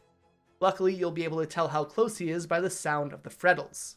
The second level in this group is Build a Mangle, where you work in Fazbear Entertainment Fulfillment Center and are tasked with putting together an animatronic. What you have to do is find pieces on your monitor from 2 conveyor belts on either side of you and then put them into a bin in front of you. Freddles will appear on the conveyor belt and try to distract you, and when they do, you have to push a button to shock them away. You need to put 7 correct parts at a minimum to pass this minigame. If you get parts wrong or don't have enough, Mangle will appear to jump scare you. The third level is Trick or Treat, which is probably the silliest of all the minigames in Help Wanted. You're tasked with getting candy from a creepy-looking house where a bunch of animatronics seem to be living with each other, those being Withered Chica, Withered Bonnie, Withered Freddy, Withered Foxy, Balloon Boy, and Mangle. A timer will tick down and you'll have to peek through the windows to guess who will answer the door for you. So for example, if you think Withered Freddy will answer the door, you have to be wearing the Freddy mask when the timer runs out. The only animatronic that works differently from the others in this mode is Mangle, who will stare at you through either window so that you can't see into the house. To make them leave, simply put on the Mangle mask. Once you've guessed who will answer the door correctly 3 times, you will get a lot of candy. Otherwise, you get jump scared. And the final mode in this section is simply titled Dreadbear, and it's similar to parts and services from the main game. Here you'll need to bring Dreadbear to life by following the instructions given to you in the game. And the final section of the DLC is called Danger Keep Out. The first minigame is Night 1, and it is a different take on the simple FNAF gameplay loop. You're holed up in the security office from FNAF 1, and you have to survive until 6 AM. The only downside is that it will leave you completely defenseless. Both Jacko, Bonnie, and Chica make their return for the FNAF 4 DLC in this minigame, and your job is to monitor the cameras for any threats that will be coming your way. It is pretty easy to tell when someone is at your office because they're glowing and can be seen through the doors. When someone is close enough, or if you see them on the cameras, you can use a light on the door or the camera to scare the animatronic away. Each light charge uses 20% of the office power, meaning you'll run out after 5 uses. But that's okay though, because to get these charges back, you have the ability to turn off the power in the office. On to the next minigame, Night 2. Grim Foxy is added into the mix and acts very similar to Foxy from FNAF 1. He'll be hiding behind his curtain in Pirate Cove, and when you notice that he's completely visible, you'll need to shine the light through the monitor to put him back inside. Also, notably, turning the power off to reset your light charges takes much longer on this night compared to the previous one. And finally, for the last minigame, Night 3, Dreadbear becomes an active animatronic and acts similarly to Freddy in FNAF 1. But unlike the other animatronics, shining him with a light doesn't make him go back to his start point. Instead, it will simply stun him for a short amount of time. On top of checking the cameras for Foxy, you'll now need to keep tabs on where Dreadbear is in the pizzeria as well so that you can shine a light on him to slow him down. To help you keep track of his position, there are audio cues that he will make while moving. You'll hear loud footsteps as he travels throughout the building, and a light bulb will shatter to signal he has entered the East Hall. With that being all Dreadbear has to offer, there was one more update around Christmas time as well. While it seemed to only be adding support for mouse and keyboard play, it did add one more thing. A Fazbear Entertainment Coming Soon billboard in the snow with a background that appears to be a mall being built. What this Coming Soon sign would lead us to is one of the most controversial games in the franchise aside from FNAF 3. Coming out at the end of 2021, Security Breach would change how we think about FNAF forever. Following the experimentation of the Corn Maze minigame in Curse of Dreadbear, Security Breach would expand upon its formula and have the entire game be free roam. This is not only a big deal because it flips the entire script of the FNAF formula on its head, but the game itself is gigantic. Instead of sitting in an office or a pizzeria, Security Breach takes place in the Fazbear Mega Pizzaplex, a mall-sized building dedicated just to child entertainment, styled after the 70s and 80s glam rock subgenre, which kinda makes you think about things like David Bowie. This game takes place in 2035 and contains an abundance of advanced technology. Also, I do mean the building is gigantic, just look at this map. You play as Gregory, a little shit of a child who is potentially homeless, or at least an animatronic version of a crying child. Yeah, I know the two of those are extremely different, it's just kind of how it is. The homeless interpretation comes from him living in a cardboard box outside of the Pizzaplex in the alley ending. And the animatronic interpretation comes from him being incredibly intelligent, there being no record of him having parents or how he got there, his eyes glitching out when the antagonist is close by, and there being many parallels to the crying child.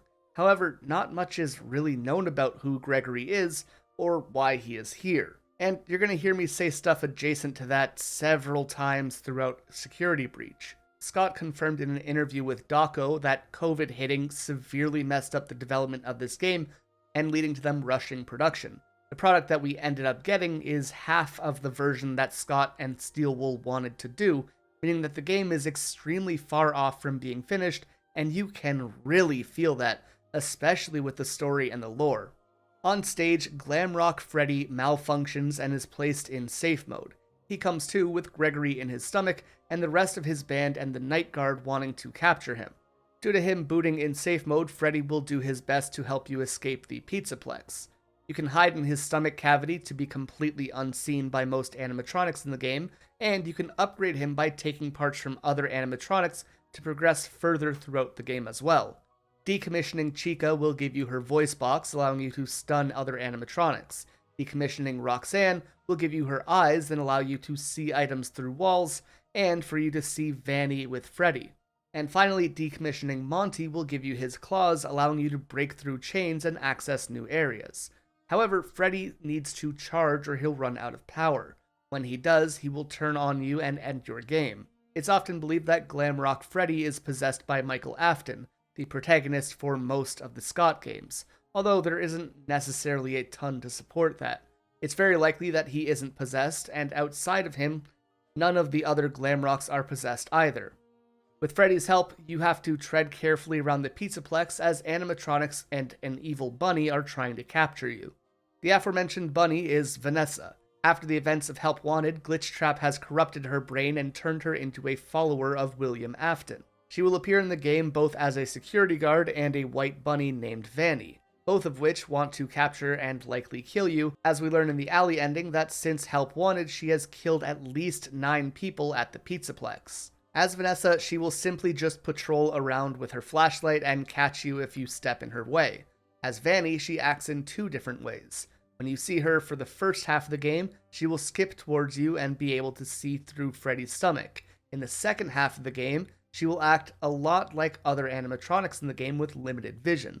As previously mentioned, Afton could be her father, and he definitely is her father in the movies, but there's nothing to explicitly confirm this in the games.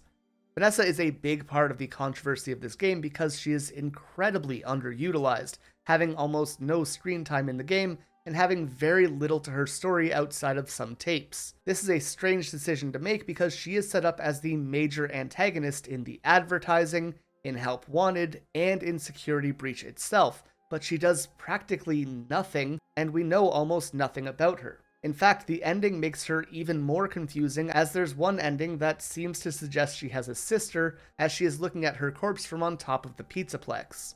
In fact, Security Breach messed up Vanessa and Vanny so badly that Scott had to promise that she will come back with a better role in the future, and this could be why she plays such a prominent role in the film, as a means to make amends with how she ended up in the games.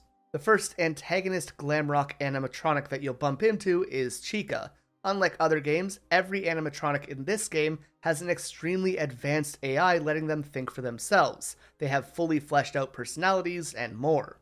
Chica plays the electric guitar in the band, and although it might sound mean, is meant to be the stupid one of the bunch. She seems to be very airy and easily distracted, especially with food. She will stop practically everything that she's doing to eat out of garbage cans around the Pizzaplex. To avoid being chased by her, make sure to be extra stealthy when she is around, or to find distractions of some kind. Chica will respond to the sounds that you make, or if she's able to see you in plain sight.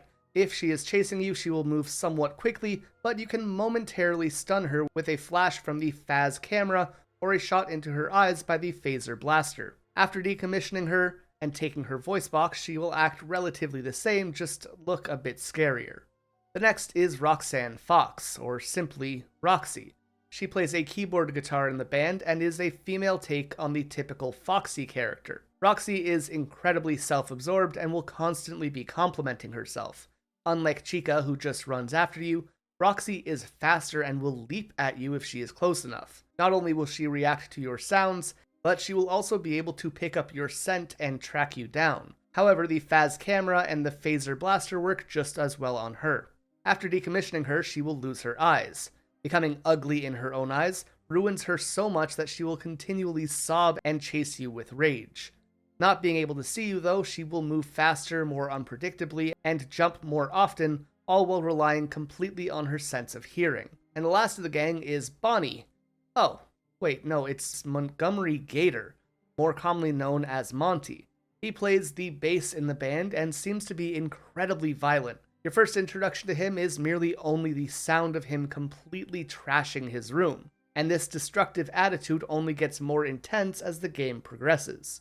To make him even more of a threat, Monty moves faster than both Chica and Roxy. He can leap across rooms to catch you, and he is completely unaffected by the Faz camera and the phaser blaster. However, if you encounter him after upgrading Freddy with Chica's voice box, you are able to stun him with that. Although it is never explicitly confirmed, it is heavily implied that Monty essentially murdered Glamrock Bonnie so that he could join the band. Through being decommissioned, Monty will lose his legs, meaning that when he reappears later, he will be quite terrifying and hard to spot, as he'll crawl very close to you on the ground. Even so, you will still be able to stun him though. Now, that all said, it is still left in the air as to why these Glamrock animatronics are acting the way they are. It could be because Vanny tampered with their software, but it could also be because they're actually possessed. Or maybe because Gregory pissed them all off, or they're being influenced by Glitchtrap. More recently, it has even been suggested that it could be because of the Mimic. However, we're going to have to leave it to future games to elaborate on this. Now, in the daycare section of the game, you can find the daycare attendant, who has two primary personalities, Sun and Moon, nicknamed Sunrise and Moondrop by the community. Sun is just a goofy little guy with the primary personality when the lights are on in the daycare. But the moment that the lights go off, Moon takes over, and they are aggressive and demented. He is incredibly strong and intelligent, and appears to have a tracking device to find you easily. On top of that, he is able to fly around the space as well. To turn the lights back on and leave the area, you'll have to find the 5 power generators. Once you do, Sun will take over again and kick you out of the daycare. That said, it is unclear if they are malfunctioning like the Glamrocks, or if Moon is supposed to actually be that messed up and maybe act as some kind of defense for the daycare during the night. The next threats are DJ Music Man and Music Man. Music Man, of course, is a returning character from the Pizzeria Simulator, probably from the very Fire 2, as he is charred and burnt. Music Man only appears inside of vents, and they will chase you, so you just have to move at a good pace to escape. Meanwhile, DJ Music Man is a gigantic version of Music Man that seems to be turned into a spider. The DJ will play a kick-ass theme as it chases you through the arcade, but you can't let it catch you or it will end your run. The Pizzaplex also houses many different types of staff bots, with staff being an acronym for a term that we actually don't get to know the meaning of. There are security bots which will patrol the Pizzaplex with flashlights in hand. You'll have to avoid their path or else they will find you and sound the alarm, essentially teleporting any near Glamrock animatronics to your position. Then we have MapBot, which will always jump scare you when it first interacts with you. After that, they'll hand a map to you. Not to be confused with MapBot is MopBot, which are just basically the janitor animatronics of the building. While they seem like they could be harmless, if you get too close, they'll sound an alarm similar to the security bots. The party bots typically serve as a means to block you from entering certain areas until you find a pass needed to enter. There are alien bots, which are found exclusively in the Phaser Blast minigame, alongside the Instructor bot, which will tell you how to play. There's a singular comedy bot who will perform stand-up in the Fazbear Theater, and sometimes they will be replaced by a magician bot who performs magic tricks as well. The driver assist bots only appear in Roxy Raceway to help drivers who are too short or don't want a parent to ride with them. The pizza bot is the only staff bot that Gregory can control, and you can use him to make the pizza needed to distract the decommissioned Chica. Working for him are server bots, but they all seem to be scrapped in the sewer. Then there's the nanny bot, who also watches kids in the daycare. The attendant bots all share a visual similarity to Circus Baby and will serve sweet treats at Bonnie Bowling. And although they appear in later titles, there's also Fizzbot, the Mask Bot, and the Head Chef Bot as well. The most interesting of the staff bots are the Nightmarian bots. These all share an appearance identical to Nightmarian, and on their chest it reads, "In your dreams." They can only be found in the sewer and will actually kill you, unlike the other staff bots. When they do, they'll even play some of the jump scare sounds of Nightmare and Nightmarian from FNAF 4. Not much is known about them or how they connect to Nightmarian, but this is the first time in the series that Nightmarian appears in a story-relevant position. They will appear in the ending where they disassemble Freddy, and then Gregory orders them to disobey Vanny. The staff bots as a whole seem kind of odd. Some of them even seem to sacrifice other bots and hold rituals around them as well. We even see a group commonly referred to as table bots who are all decommissioned and sit around a table in the sewer, and they seem to be recreating the Afton family in this way. With them only being used as gags though, many of the deeper lore elements have gone completely unexplained. In the basement of the Pizzaplex, you'll encounter the endoskeletons for the Glamrock animatronics. They act very similar to a weeping angel, which means when you aren't looking at them, they will move and try and get you, but as soon as you do look at them, they will freeze in place. Playing a very small role in this game is the Caution bots. You'll see them around the Pizzaplex, and all they'll do is stare at you and watch you. It's hinted in the DLC for Security Breach, called Ruin, that the Caution bots actually contain souls in them, although we don't know who they belong to. At a certain point, Freddy will take you to the exit doors and give you the ability to leave. From here, you have the possibility to get one of 6 endings. 4 of them are comic book endings, which while endearing were confirmed to be thrown together as a prototype build for the game a month before it came out, as it didn't have any endings. They did manage to finish 2 proper endings, with one of them being pretty important, the true ending, and I say true in quotation marks because that ending might have been retconned, and the other being one of the comic book endings called the Princess Quest ending, which has been turned into the actual true ending since then. The first true ending has you stay at the Pizzaplex and go to the old elevator inside Roxy's Raceway. Taking it will bring you deep underground, directly under the Pizzaplex.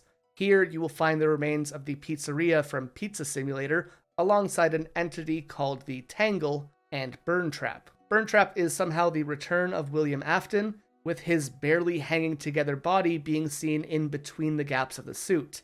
It is unclear how he was placed here, how he has been putting himself back together, or how he has lived despite the burning of the Pizzeria Simulator location. He will attempt to use some type of psychic powers to possess Glamrock Freddy through the TVs. To stop his attempt, you'll have to push buttons at various TVs to ignite them on fire. Aiding him will be the other Glamrock animatronics. It has been confirmed by Scott that while it was explicitly no one's fault, there was a massive gap in communication between him and Steelwolf for this ending. Originally, there was supposed to be the Mimic in this ending, not Afton returning again. Somehow, Steelwool interpreted Scott's instructions or script differently and ended up with us receiving Burntrap. To this day, it is extremely unclear if this scene is canon or has actually been retconned. On the other hand, the Tangle is canon and has reappeared inside of Ruin. After the events of Pizzeria Simulator, the fire seemed to actually not have released all the souls from the animatronics. Instead, they have been all fused together into one giant blob of parts. Despite being disassembled, combined into Ennard and later turning into Molten Freddy. Somehow, Funtime Freddy from Sister Location appears as the lead intelligence of Tangle. Notable pieces from Tangle include Circus Baby, the puppet, which has no tears, meaning that Charlotte has moved on, Chica, Mangle, Bonnie, and many more. That said, because Charlotte's soul seems to have moved on, it is possible that other souls in Tangle moved on as well, but it's clear that there are at least a few still trapped inside, given the assortment of different souls it can make. To get past it, you have to slide by inside of Freddy, or else he will attack you. Tangle will also attack the player through manholes as you fight Burntrap. If you manage to successfully burn Burntrap enough, a cutscene will ensue of Tangle aggressively attacking Burntrap themselves and pulling him into the flames. The inclusion of both Tangle and Burntrap has been incredibly controversial, as both of them existing undermine the ending of Pizzeria Simulator and Ultimate Custom Night. Henry's sacrifice and bringing everything together was pointless because some souls, maybe all of them for all we know, didn't move on, and Afton is still alive anyways. He always comes back after all, for better or worse. Seeing how controversial this ending was, the DLC for this game would quickly try and change course to a different antagonist for the series, the Mimic. Tangle, as previously mentioned, would reappear in Ruin, but has not been explained or shown up again since then. While it is said in interviews that the Mimic was always the intention for the Steel Wool series of games, for Help Wanted and Security Breach, it does really feel like Afton was their end goal again. With how disliked the ending ended up being, despite being labeled as the true ending in the files, the canon ending became Princess Quest. This ending has us free Vanessa from the grasp of Glitchtrap, leaving the Pizzaplex with Freddy and Gregory, and together they eat ice cream on a hill to celebrate. After Security Breach, it would be quite some time before anything FNAF related popped up again, with the DLC Ruin coming out 2 years later. Ruin has us follow Cassie, a much more endearing protagonist in contrast to Gregory. On one of her birthdays, she celebrates it at the Pizzaplex because her dad was a technician and no one showed up. Obviously upset, Gregory found her, comforted her, and then the two of them became friends, which implies that Gregory often visited or snuck into the facility. Ultimately, it would be Roxy who ends up cheering Cassie up, and she brings Cassie her favorite cake to help her out. It's not quite clear what happened after the events of the main game, but it seems the Pizzaplex became completely abandoned and Fazbear never ended up repairing the Glamrock animatronics. Fazbear themselves claims that an earthquake was the cause of the place shutting down. Many speculate that the Tangle was the cause of the earthquakes, as you can see right at the beginning of Ruin. As Cassie, we explore the destroyed Pizzaplex because Gregory called her for help. Very shortly into the journey, she bumps into the aforementioned mask bot.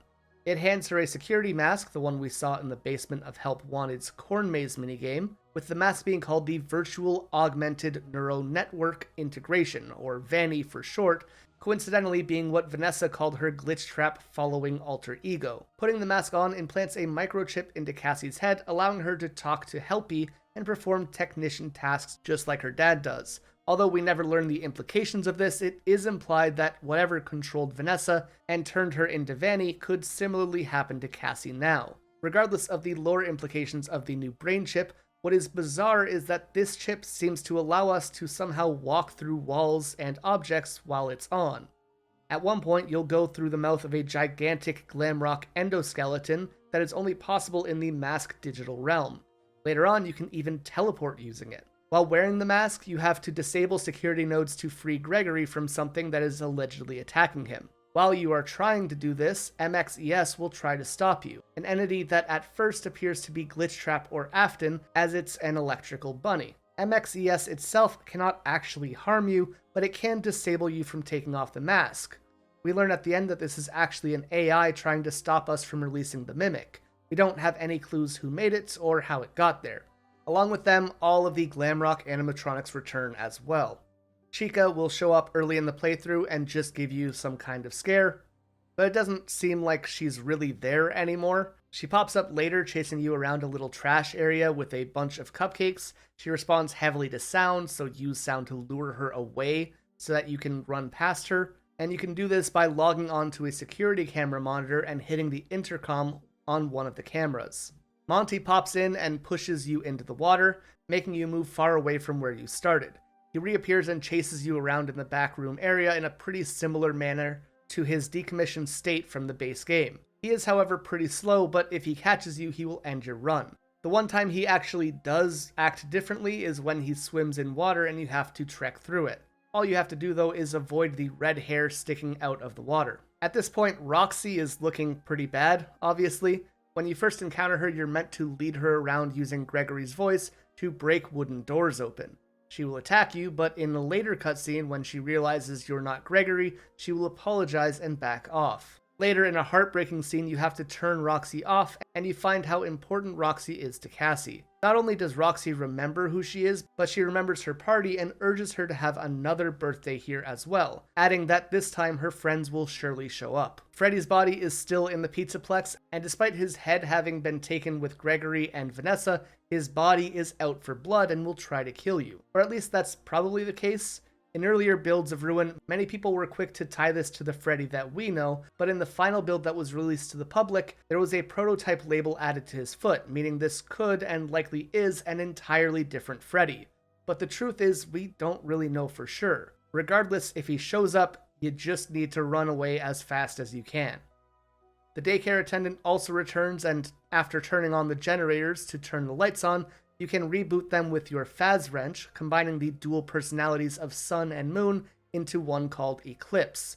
Surprisingly, while you run away and turn on the generators, they will not attempt to attack you at all. The DLC also features an army of music men, and they all look fairly different. However, they will all be attracted to sounds like Chica and Roxy and can be lured away using the intercoms. They'll pop up when you go in some of the air vents, just like in the main game as well. As for the caution bots, they are everywhere, but this time they will be looking away from you as opposed to the main game where they stare at you. Here you are meant to decommission them, with them faintly crying and wailing in pain as you do.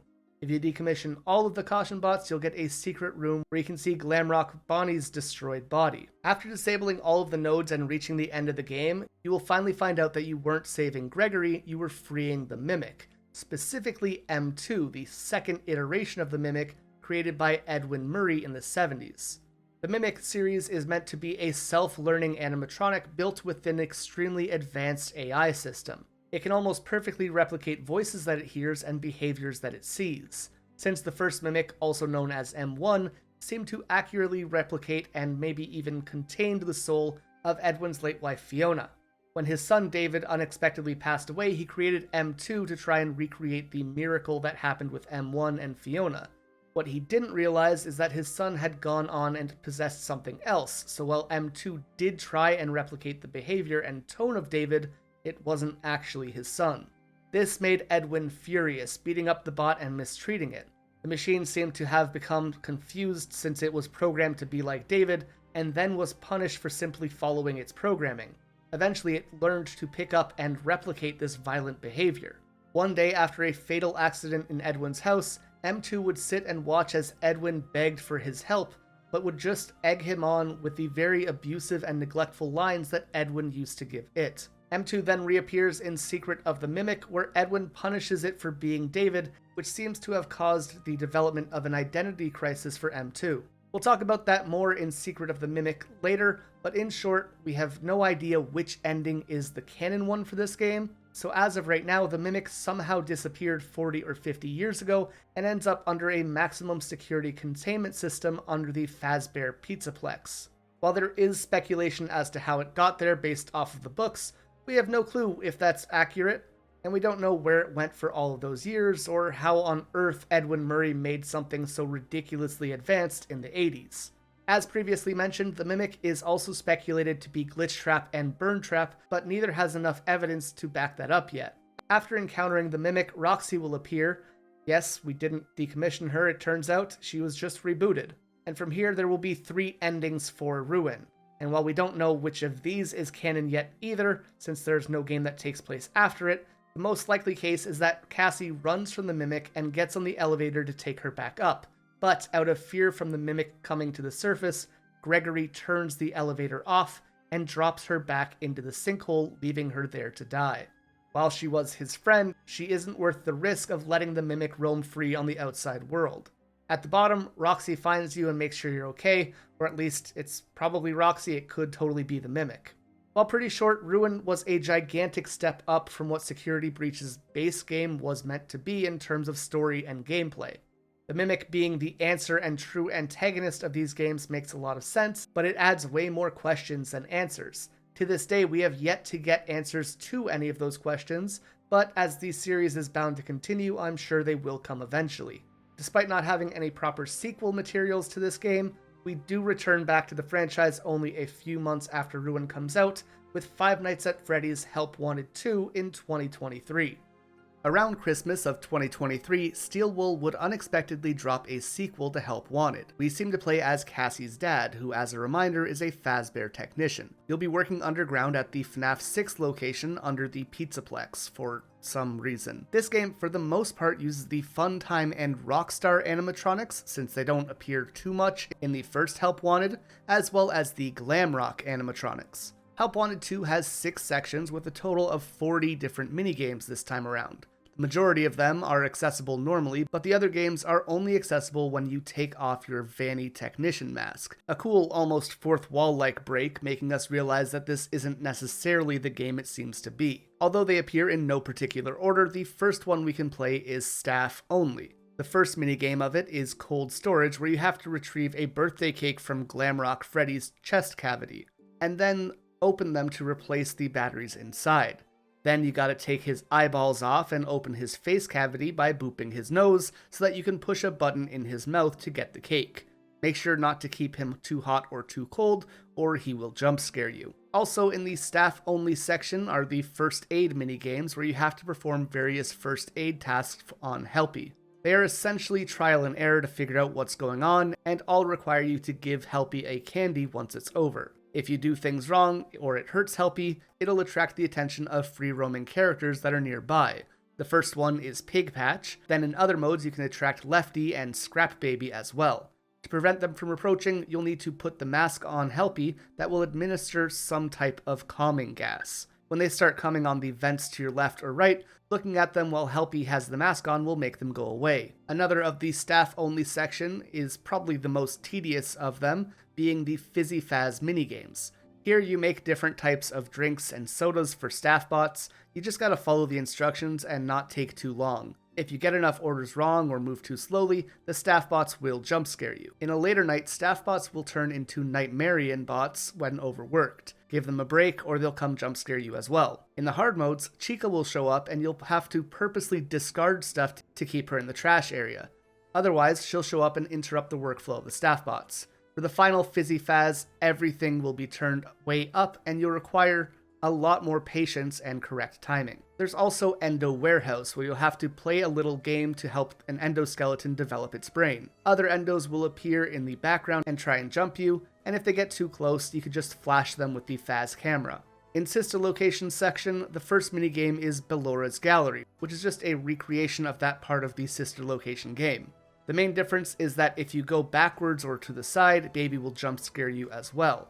So stick to the main path, and also you are timed so you can't take too long to crawl your way over. You'll also have to do a breaker room repair, which is just also the same thing from the Sister Location game as well. In case you forgot, you'll have to restore power to certain areas while using a megaphone to keep Funtime Freddy calm. In hard mode, Funtime Freddy is replaced with Yendo. The game operates the same way, but Yendo is harder to see and much easier to hear.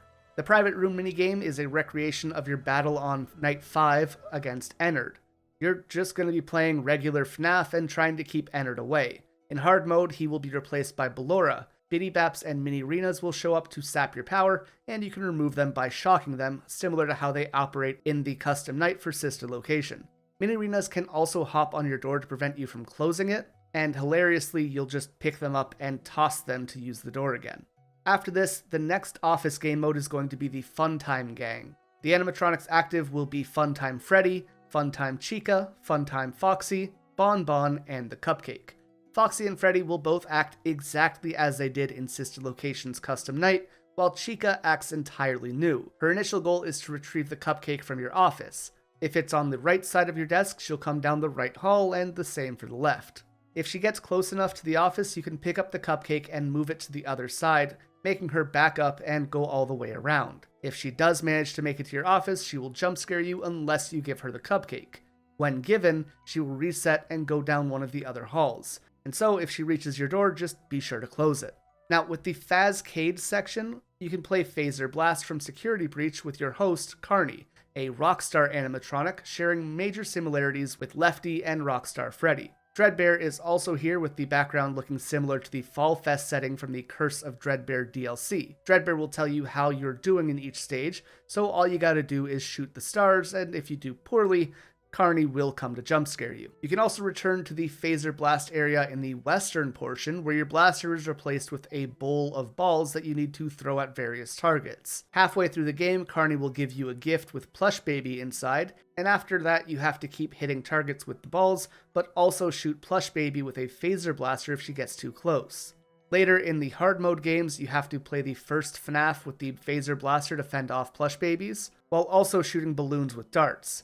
After this one, The next Phaser Blast will have you doing all of that, but playing FNAF 2, popping balloons, fending off plush babies, and throwing balls at sprites of the Take Care to Children minigames from FNAF 2, which is just a lot to deal with. In all of the 3 previous Phaser Blast games, if you shoot a rocket down, then after the FNAF 2 Phaser Blast is completed, Carney will catch fire, unlocking a final hard mode for Phaser Blast.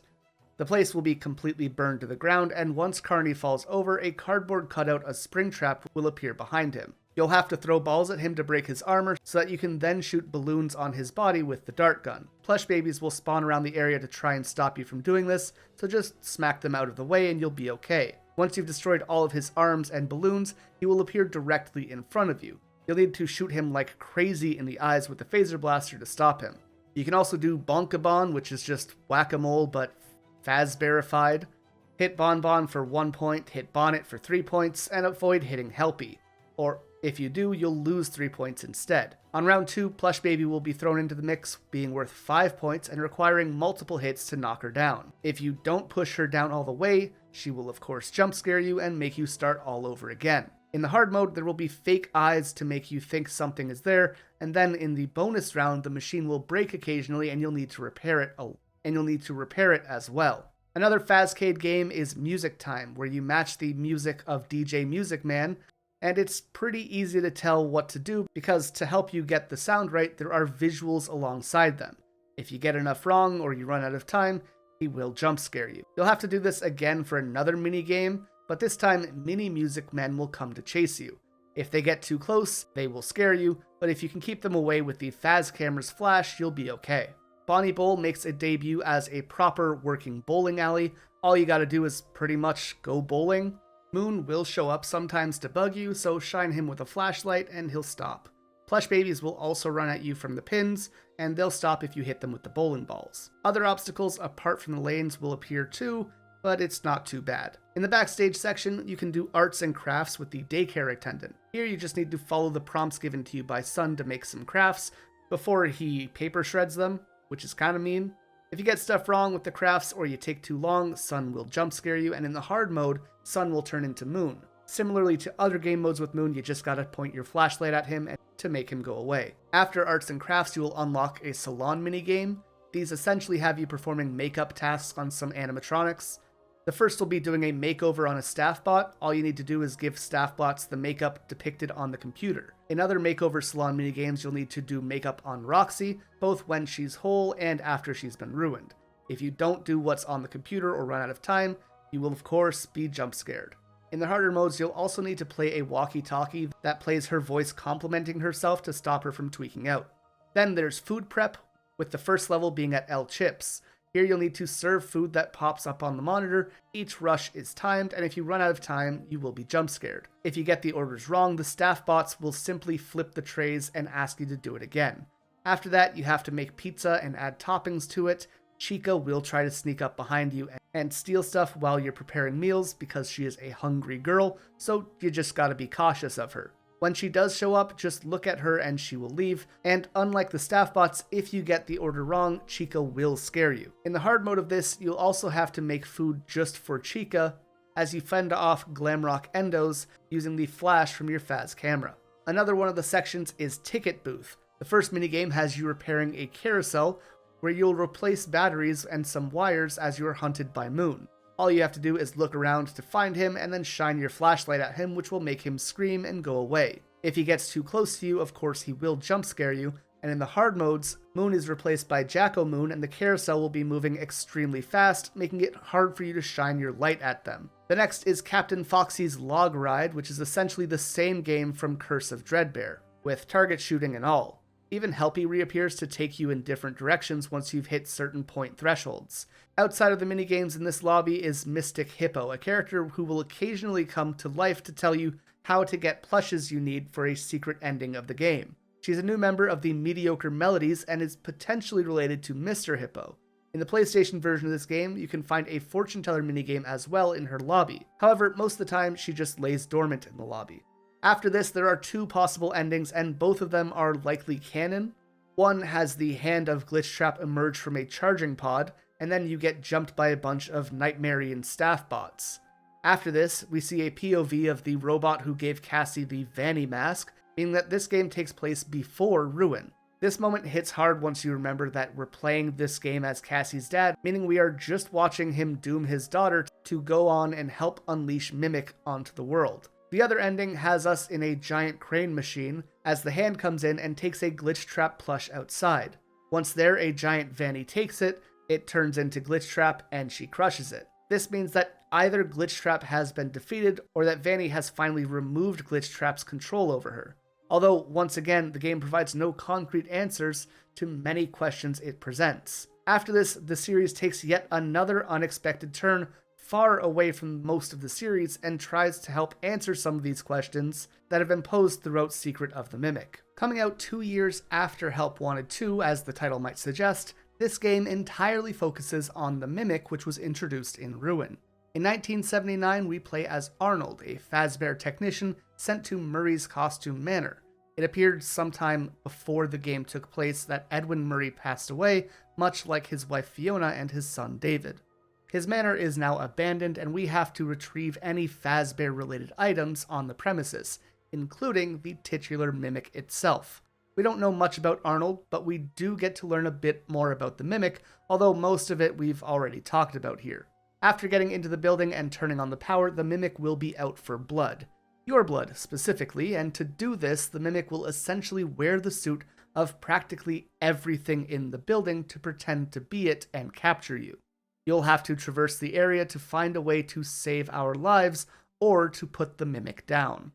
The most frequent encounter with the Mimic will be inside one of the various mascot suits laying around the building. These will be Sharpay the Poodle, Hedgehog Hudgy, Lyrical Lemur, Swing Bee, the Jester, Mycelium Men, and some unnamed characters like this elephant, this dog, a penguin, a duck, and a lion, which the Mimic could sometimes wear in Ruin as well. Some of the mascot suits will have no cover on them and just look like a bunch of stuffing. You'll know the Mimic is close though when you hear essentially a mechanical startup sound, and when one of the mascot suits start to walk around. When it does, listen closely to its loud footsteps to determine where it will go. The Mimic in this form will respond almost exclusively to louder sounds, and of course, if it sees you. And so you can lure it around by using toy mice scattered around the building, or signs with giant red buttons on them. If it does see you, at first the Mimic will move at a quick pace, but it will eventually break out into a full-on sprint to capture you. Later on in the Parachute.exe ending, the Mimic can be seen wearing several parts of Chica, Bonnie, Foxy, and Freddy as well. The other times you'll encounter the Mimic are best described as boss fights, kind of similar to the DJ Music Man one in Security Breach. Every one of these fights will have you questioning how the Mimic even got into these animatronics, but you'll have to deal with them all the same. The first one of the game is against Jackie, the Jack-in-a-Box animatronic. She'll pop out and give you a crank needed to leave the room that you're in, and then will relentlessly pursue you in a predetermined chase scene. For this, all you'll have to do is, well, run. If you don't run fast enough, she'll catch up to you and jump scare you. At the end of the chase, Jackie will be crushed by rubble and become decommissioned. The next is against Big Top, who appears to be an older model of DJ Music Man. You'll have to complete various carnival games around him. Each time you do, the power will turn off and you'll have to put it back on again and keep playing the games. When the lights are off, Big Top will play a music box and scan the room with giant glowing eyes. If you fall in that beam of light, Big Top will grab you and end your run. There will be a myriad of mannequins spread out around the room, and if you get too close to them, they will begin to speak, catching his attention immediately. After completing the carnival games, Big Top will exit the area through the ceiling, where you'll later encounter him on the roof in yet another predetermined chase scene. Just run, avoid the mannequins, and at the end of the chase, he'll be crushed just like Jackie. He does return later on during one of these secret endings, again chasing you, this time as you go down an elevator. And the last boss of the main game is Nurse Dolly. On her hands are AED paddles, the things that people hold to someone's chest to jumpstart their heart, and her job in the manor is to either repair things or to recycle them to turn them into other things. There are 3 parts to her fight. The first will have her darting around on an electrical track, where she will move extremely fast around the area. It's pretty easy to avoid her because her path is pretty obvious, given that she can only move in directions that she is facing. If you stand in front of her, she will jump scare you. Once you leave the area, she'll hop off the track and chase you around the recycle area. You just have to avoid her as if she was the Mimic in a regular costume, and recycle stuff around the area as well. After enough material has been grabbed, you can bring her down to a conveyor belt where if you hit her with enough trash, it pushes her into a molten pit. Normally, you think this would completely decommission her, but this actually leads to the next and final, drawn-out part of her fight. She will chase you around the building, literally melting. This fight is very similar to Jackie and Big Top. All you have to do is again avoid her, but it is harder this time because she can melt through walls. Just when you think you've escaped her and you make it to the elevator to get out of there, you'll have to do some elevator repairs because she'll fall on top of the elevator, making the system think that there's too much weight to move. After the repairs are done, the elevator will fly up and crush her against the ceiling. There is one major boss fight in the main game that doesn't involve the Mimic, which is against White Tiger. It bears a heavy resemblance to the animatronic of the third volume of the Tales of the Pizzaplex, Tiger Rock. You'll see White Tiger operate through the course of the game, but you'll finally have a full encounter with him in the basement. Unlike the rest of the entire game though, White Tiger doesn't appear to be an animatronic, and instead kind of feels like a ghost as it's pursuing you. White Tiger will literally teleport around the building whenever the lights turn off, and you can decide where not to go by watching its glowing eyes and listening for its childlike giggling. You will hallucinate him on your screen too, making it hard to see sometimes. To escape, you'll need to run to the lights as they turn on in the basement. Avoid traveling in the dark for too long or staying at a light when it turns off, as if you do, you will be captured. Honestly, the way it acts kind of feels reminiscent of Golden Freddy. Each area will lead you to Star Orphans, which are little plush toys that will glow. White Tiger will not attack you while you hold them, and they will unlock other parts of the basement to continue your trip as you collect them. White Tiger looks identical to a plush that was David Murray's favorite, and has led many people to believe that this is actually the spirit of David trapped in the manor. It would make sense given that White Tiger doesn't attack you when you hold Star Orphans, or which were another toy that David loved. It's really sad that Edwin tried so hard to recreate his son in the Mimic M2 model when he was likely in the basement the entire time.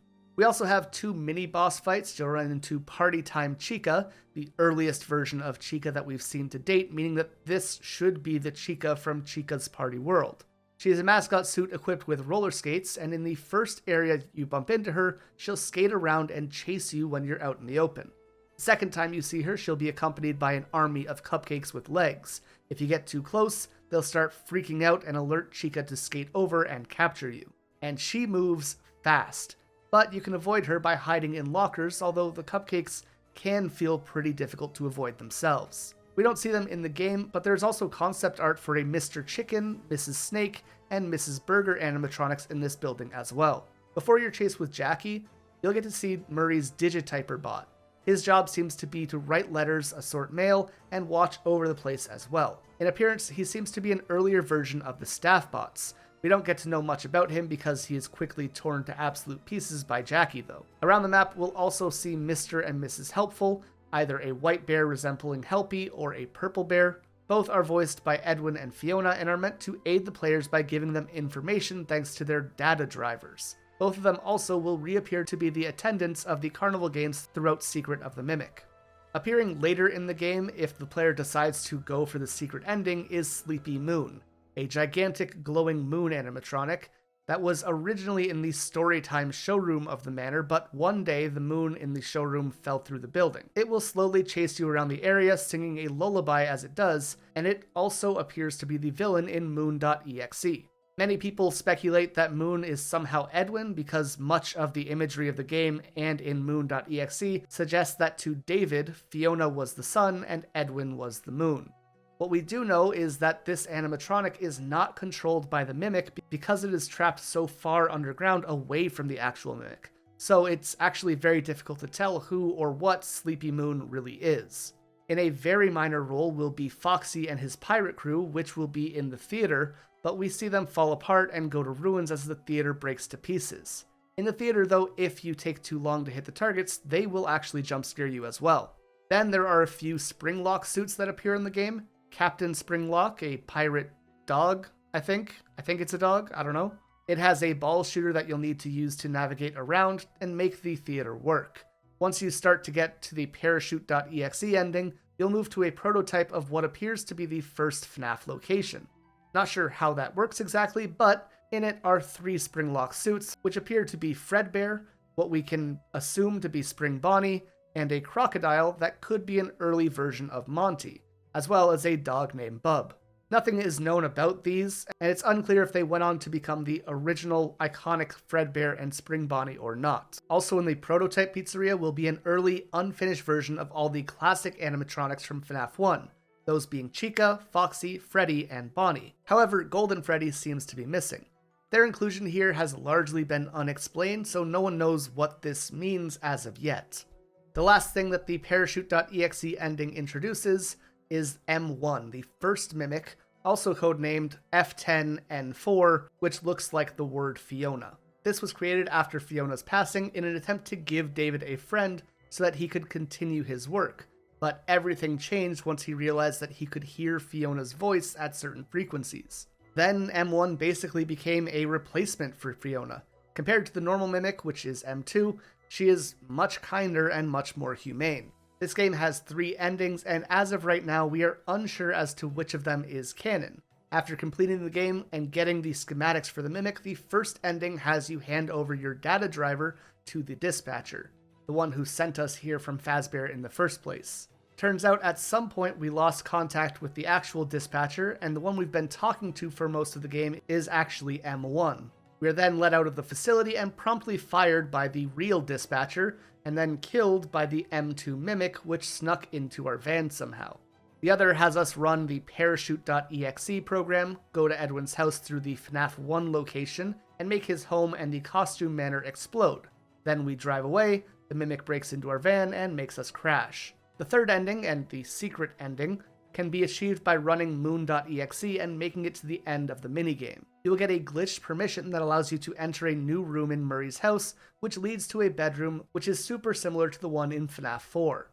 If you place the White Tiger plush on the column in this room, M2 will come out, and you will run a program that reads it a bedtime story through the voices of Fiona and Edwin. Then the mimic will get shorter, act like a child, and it will lay down to sleep, saying "I love you," and presumably dying shortly after. Obviously, this one isn't canon since the mimic appears 40 years later in Ruin, so this means that either Parachute.exe or handing the drivers to the dispatcher is canon. However, to figure that out, we're just going to have to wait and see in the next installment of the series. And with that, we have covered every single animatronic in the main FNAF series and how they work in each appearance. There's still plenty more to cover with FNAF, as this is only the main timeline of the series, and there is still FNAF World, the FNAF-verse games, Special Delivery, the Silver Eyes trilogy, Tales from the Pizzaplex, and Fazbear Frights. If you want to see us cover any of those, be sure to let us know in the comments, but for now, remember to subscribe for more content like this in the future. Thank you all so much for watching, and we will see you in the next one.